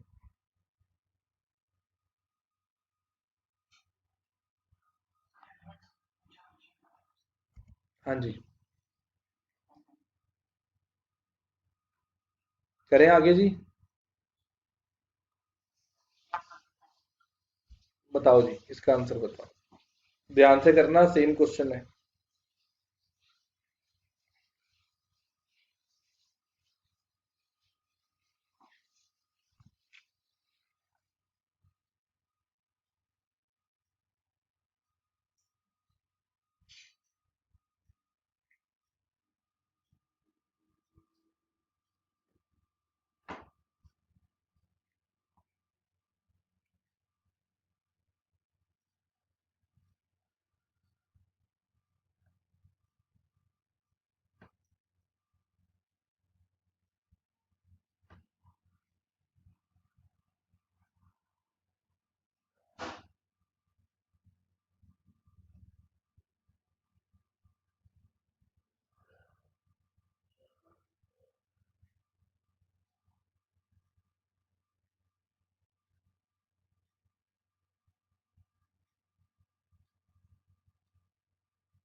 हो गया जी सबका?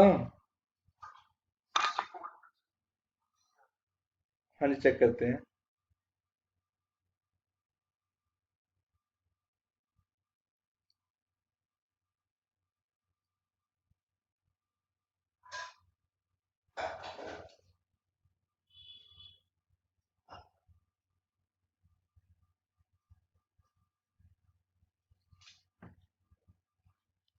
देखो जी, आपको बोला गया कि मेल और फीमेल टोटल कितने हैं, पहले 9600 है, आपको ये दे रखा है। मेल और फीमेल का सम कितना है, 9600 है, ये दे रखा है। मेल को इंक्रीज करवाया गया 8%, मेल को इंक्रीज करवाया गया 8%, और फीमेल को इंक्रीज करवाया गया हमारे पास 5%। तो फीमेल हमारे 5% बनेंगे, मेल हमारे 5% प्लस 3% एक्स्ट्रा छोड़ दो, दोनों का मिनिमम उठा लिया करो बस। अगर 5% होता तो इसका भी 5% होता, दैट मीन्स वो कितना होता, 480 होता। बट आप बोलेंगे सर टोटल जो इंक्रीज हो रहा है ना, वो वहां पे हो रहा है हमारा 672, 10,072 में से ये माइनस किया, ये कितना आया 672। अब ओवरऑल जो एक्स्ट्रा हो रहा है वो कितना हो रहा है, 2, 17 में से 8 गए हमारे पास 9, और ये आया 1 हमारा, 192 एक्स्ट्रा हो रहा है। तो मतलब फिर फीमेल की आपके पास 3% की वैल्यू 192 है, सॉरी मेल की आपके पास 3% की वैल्यू 192 है। तो मेल कितने आ गए, 192 डिवाइड बाई 3 इंटू 100 कितना आया, 6400। हाँ जी, क्लियर है कि नहीं है भाई? क्लियर सबको? हाँ जी।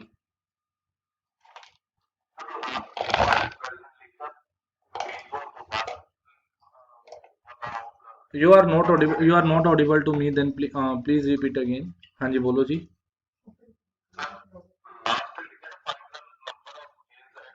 हाँ जी, हाँ जी, हाँ जी, एट प्रेजेंट करने हैं, फिर अपन को 8% इंक्रीज करना पैना है जे। एट प्रेजेंट करने हैं, फिर अपन को 8% इंक्रीज करना पैना है। ये था ओरिजिनल मेल्स कटे हमें 6400, जब आप एट प्रेजेंट कटांगे तब दैट मीन 6400 इंटू 108/100, फिर वो आंसर आएगा। हाँ जी, समझ आ गई बात सबको? चलिए जी, चलिए जी, आइए क्वेश्चन पे। यहाँ तक हमारे कुछ कंसेप्ट कंप्लीट हो गए परसेंटेज के। अभी मैं कुछ मिसलिनियस कंसेप्ट को छोड़ के एक बार आगे जा रहा हूँ थोड़ा सा, इस कंसेप्ट को मैं बाद में करवाऊंगा कल की क्लास में। अभी मैं थोड़ा वेन डायग्राम की तरफ मूव ऑन करूँ, जो आपको पीसीएस के पेपर में पूछी गई थी परसेंटेज के अंदर से। और ये जो वेन डायग्राम है एक्चुअल में परसेंटेज का ही टॉपिक है। ये जो वेन डायग्राम है वो एक्चुअल में परसेंटेज का ही टॉपिक है, और मैं हर एक क्लास में इसको परसेंटेज में ही करवाता हूँ। तो अभी इस क्वेश्चन की बात नहीं करेंगे, वो तो बहुत आगे की बातें हैं। अभी हम लोग सिंपल सी बात करेंगे क्वेश्चन के अंदर, हमें वेन डायग्राम को ट्रीट कैसे करना है। सबसे पहले तो एक सिटी के अंदर न्यूज़पेपर ए पढ़ने वाले हमारे पास 200 स्टूडेंट्स थे, as well as newspaper B पढ़ने वाले हमारे पास 300 स्टूडेंट्स थे। ठीक है, आपको पूछा गया कि newspaper A as well as B दोनों पढ़ने वाले आपको दे रखे थे 100 स्टूडेंट्स। आपको बोला गया कि बताओ जी टोटल नंबर ऑफ स्टूडेंट्स कितने हैं, इस इल्यूजन को समझ करके सोल्व करके आपने बताना है। तो आपको दिया गया न्यूज़पेपर ए पढ़ने वाले हमारे 200 हैं, न्यूज़पेपर बी पढ़ने वाले हमारे 300 हैं, newspaper A as well as B पढ़ने वाले कितने हैं, 100 है। अब इसके अंदर ना तीन साइन यूज होते हैं बेसिकली। ये जो उल्टा यू होता है ना, ये होता है हमारा इंटरसेक्शन। इंटरसेक्शन मतलब क्या होता है, common area, common region between the circles, ये होता है हमारा इंटरसेक्शन। ठीक है जी।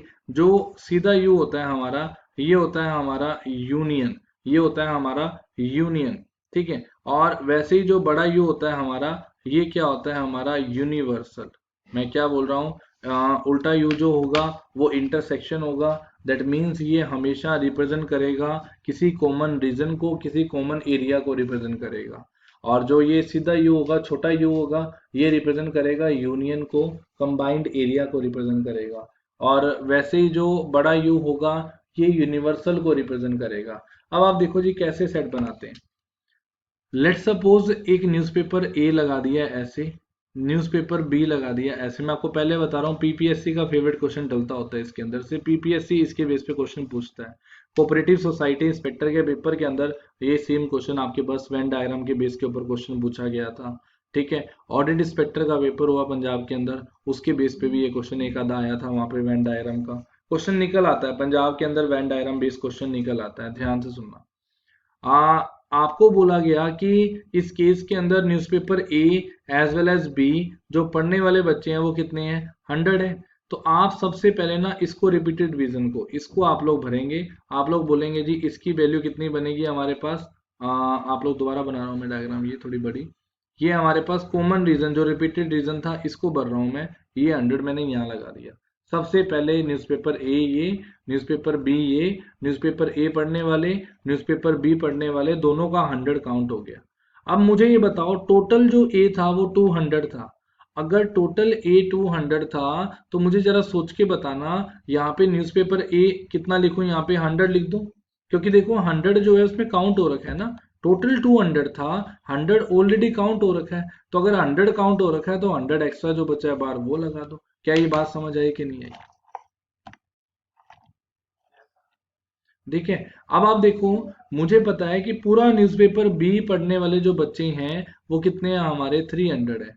न्यूज़पेपर बी पढ़ने वाले 300 है, तो मुझे पता है ये 100 है, तो यहाँ कितना आ गया मेरे को बताओ, 200 आ गया। ये समझ आ रही है बात ही? अब एक बात देखो, आपसे अगर पूछा जाए कि अकेला न्यूज़पेपर ए पढ़ने वाले, ओनली न्यूज़पेपर ए पढ़ने वाले आपसे पूछा जाए कितने हैं, तो आप आंसर दोगे जी 100 है। आपसे पूछा जाए only newspaper B, only newspaper B पढ़ने वाले कितने हैं, तो आप लोग आंसर दोगे जी कितने हैं सर उस केस में, 200 है। तो कंबाइंड पूछा जाए तो कंबाइंड के केस में अलग स्टेप बोलोगे। सो माय डियर स्टूडेंट्स, आपको एक छोटा सा स्टेप क्या याद रखना है कि आपको जब वेन डायग्राम के बेस पे क्वेश्चन आता है तो आपको पहले हमेशा कॉमन रीजन को, कॉमन एरिया को फिल करना है। अगर आप वो फिल करोगे उसके बाद आप क्वेश्चन को अटेम्प्ट करोगे। क्या यहाँ तक मेरी बात समझ आ गई? कोई डाउट है तो पूछ लो मेरे से। अब एक बात देखो, अगर मुझे इसको सिंपलीफाई करके एक फॉर्मूला बनाना हो तो मैं एक बात बोल सकता हूँ भाई, यूनियन बी तब निकलता ना, क्योंकि यहाँ तो एक्चुअल में क्या था, ये 100 इधर भी काउंट हो रखा था और ये 100 इधर भी काउंट हो रखा था।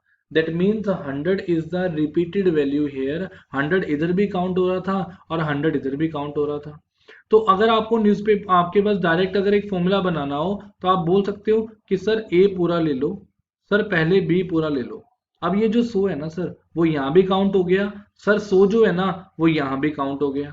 तो आप एक बार 100 को क्या कर दो, माइनस कर दो, आपका आंसर निकल आएगा।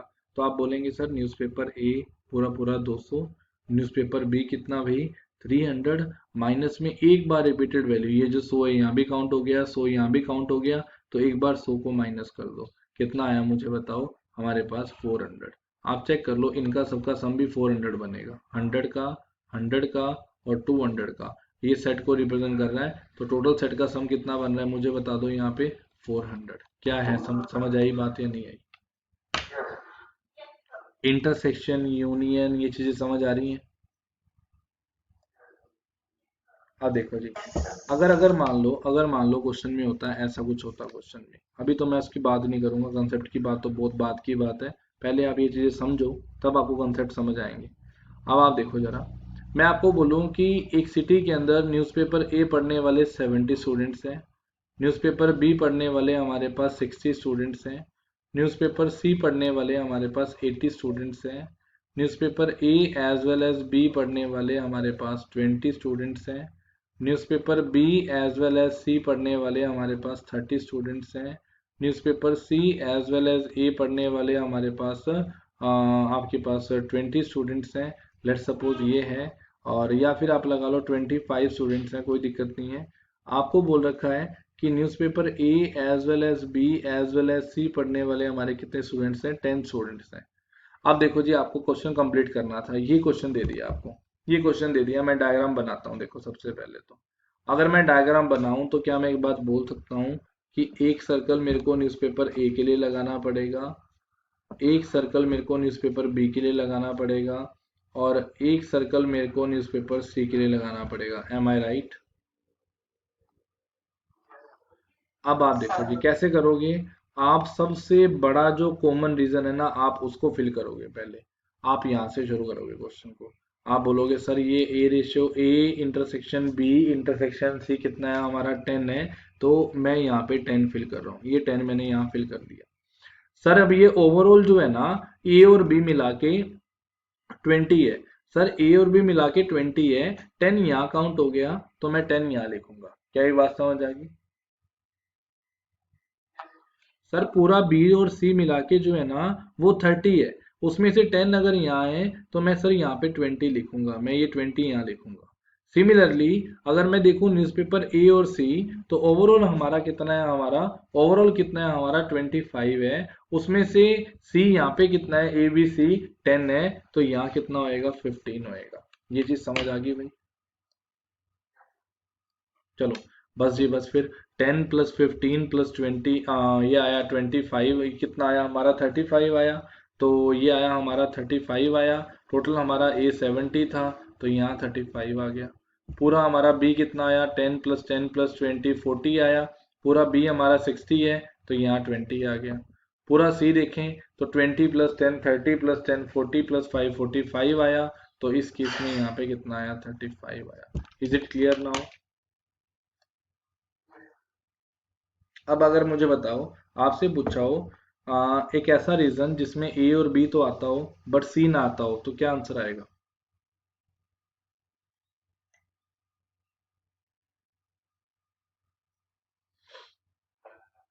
10 आएगा ना। एक ऐसा रीजन जहाँ पे ए और बी तो आता हो, सी ना आता हो, तो 10 आएगा ना वो। अच्छा एक ऐसा रीजन बताओ जिसमें बी और सी आता हो, ए ना आता हो। देखो ना, जिसमें बी और सी दोनों आते हो बट ए ना आता हो, क्या होएगा?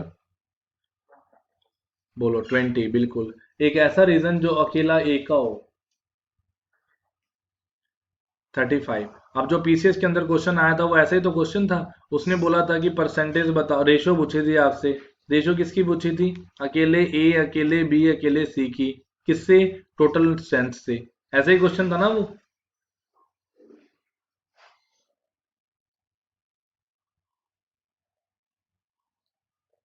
अगर आपने पीसीएस दिया होगा तो देखा होगा क्वेश्चन ये। चलो नहीं देखा, पेपर जाके दोबारा देखना घर पे। चलो देखो जी, यहाँ पे क्वेश्चन देखो। अब इस क्वेश्चन पे आ जाओ, बस अब क्वेश्चन पे आ जाओ। यहाँ तक ये कंसेप्ट समझाना था आपको, मैंने समझा दिया। क्वेश्चन पे आ जाओ।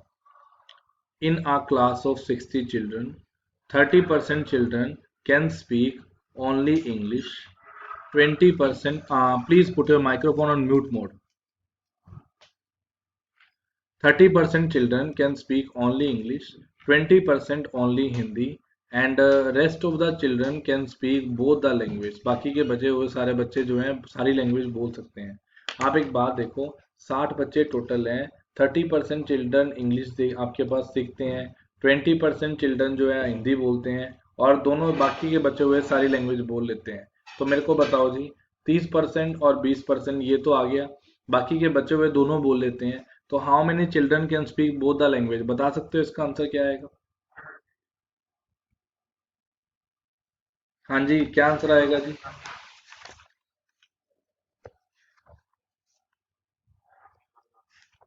50%, 50%, 50%। मुझे सोल्व करके बता दो ना, टोटल नंबर बता दो भाई, कितने बोल सकते हैं? 30। पक्का सबका ये आंसर आएगा?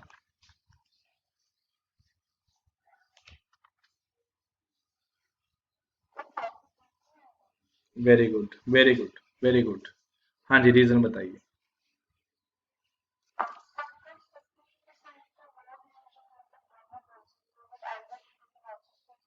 वेरी गुड,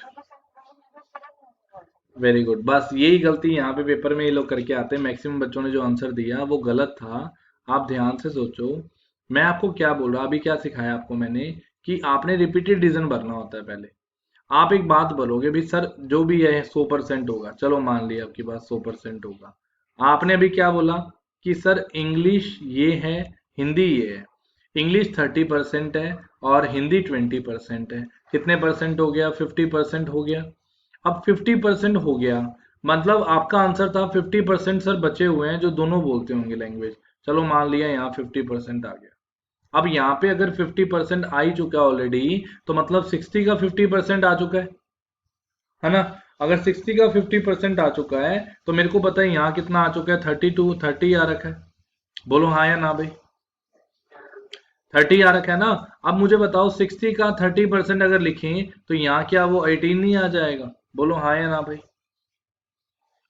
और वैसे ही 60 का 20% लिखूं तो वहां पे कितना आ जाएगा, 12 आ जाएगा।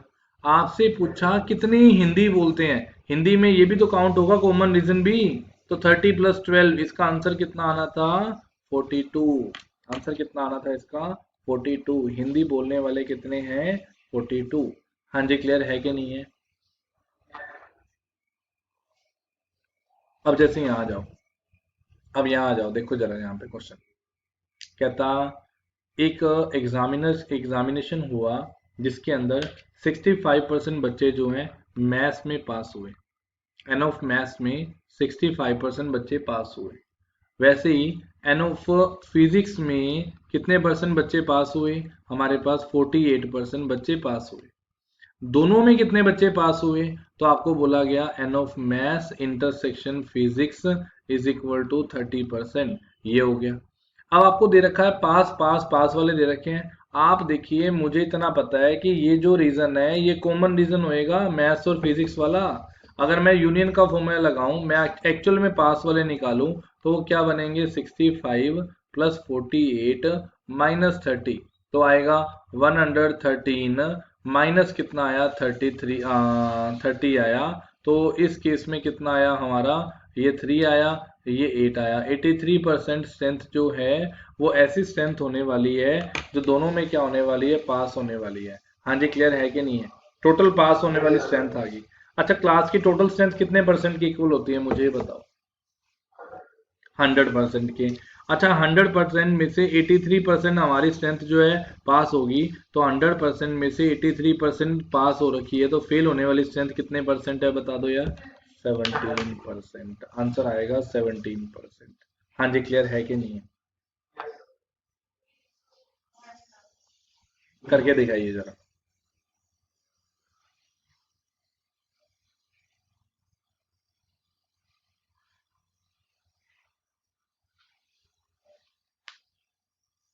हाँ जी, please put your microphone on mute mode.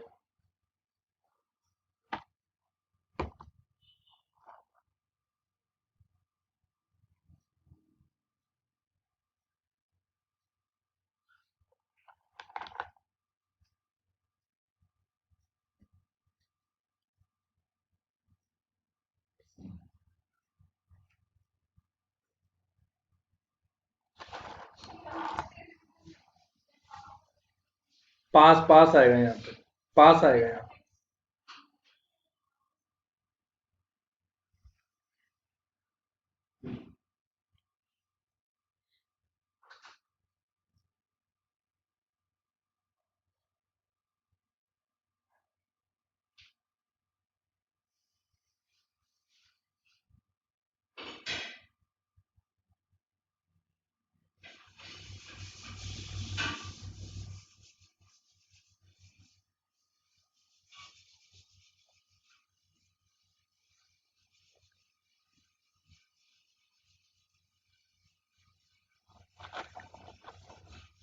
हाँ जी, हो गया सबका।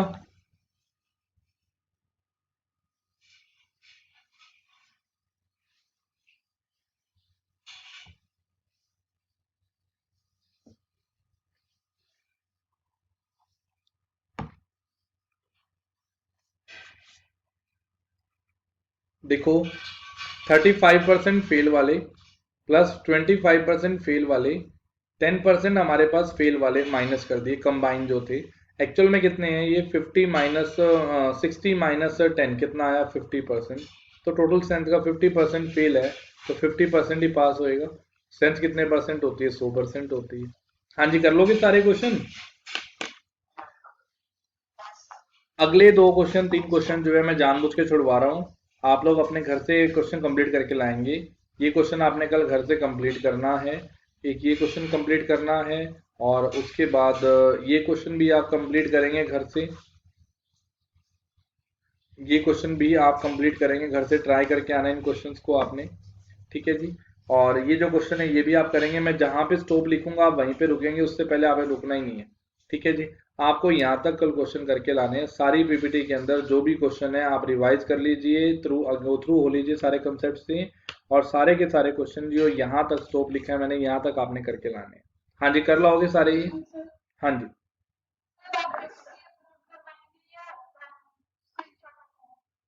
नहीं नहीं, मैं अपलोड करवा दूंगा ये पूरी पीपीटी भाई। अपलोड नहीं हुई क्या पीपीटी?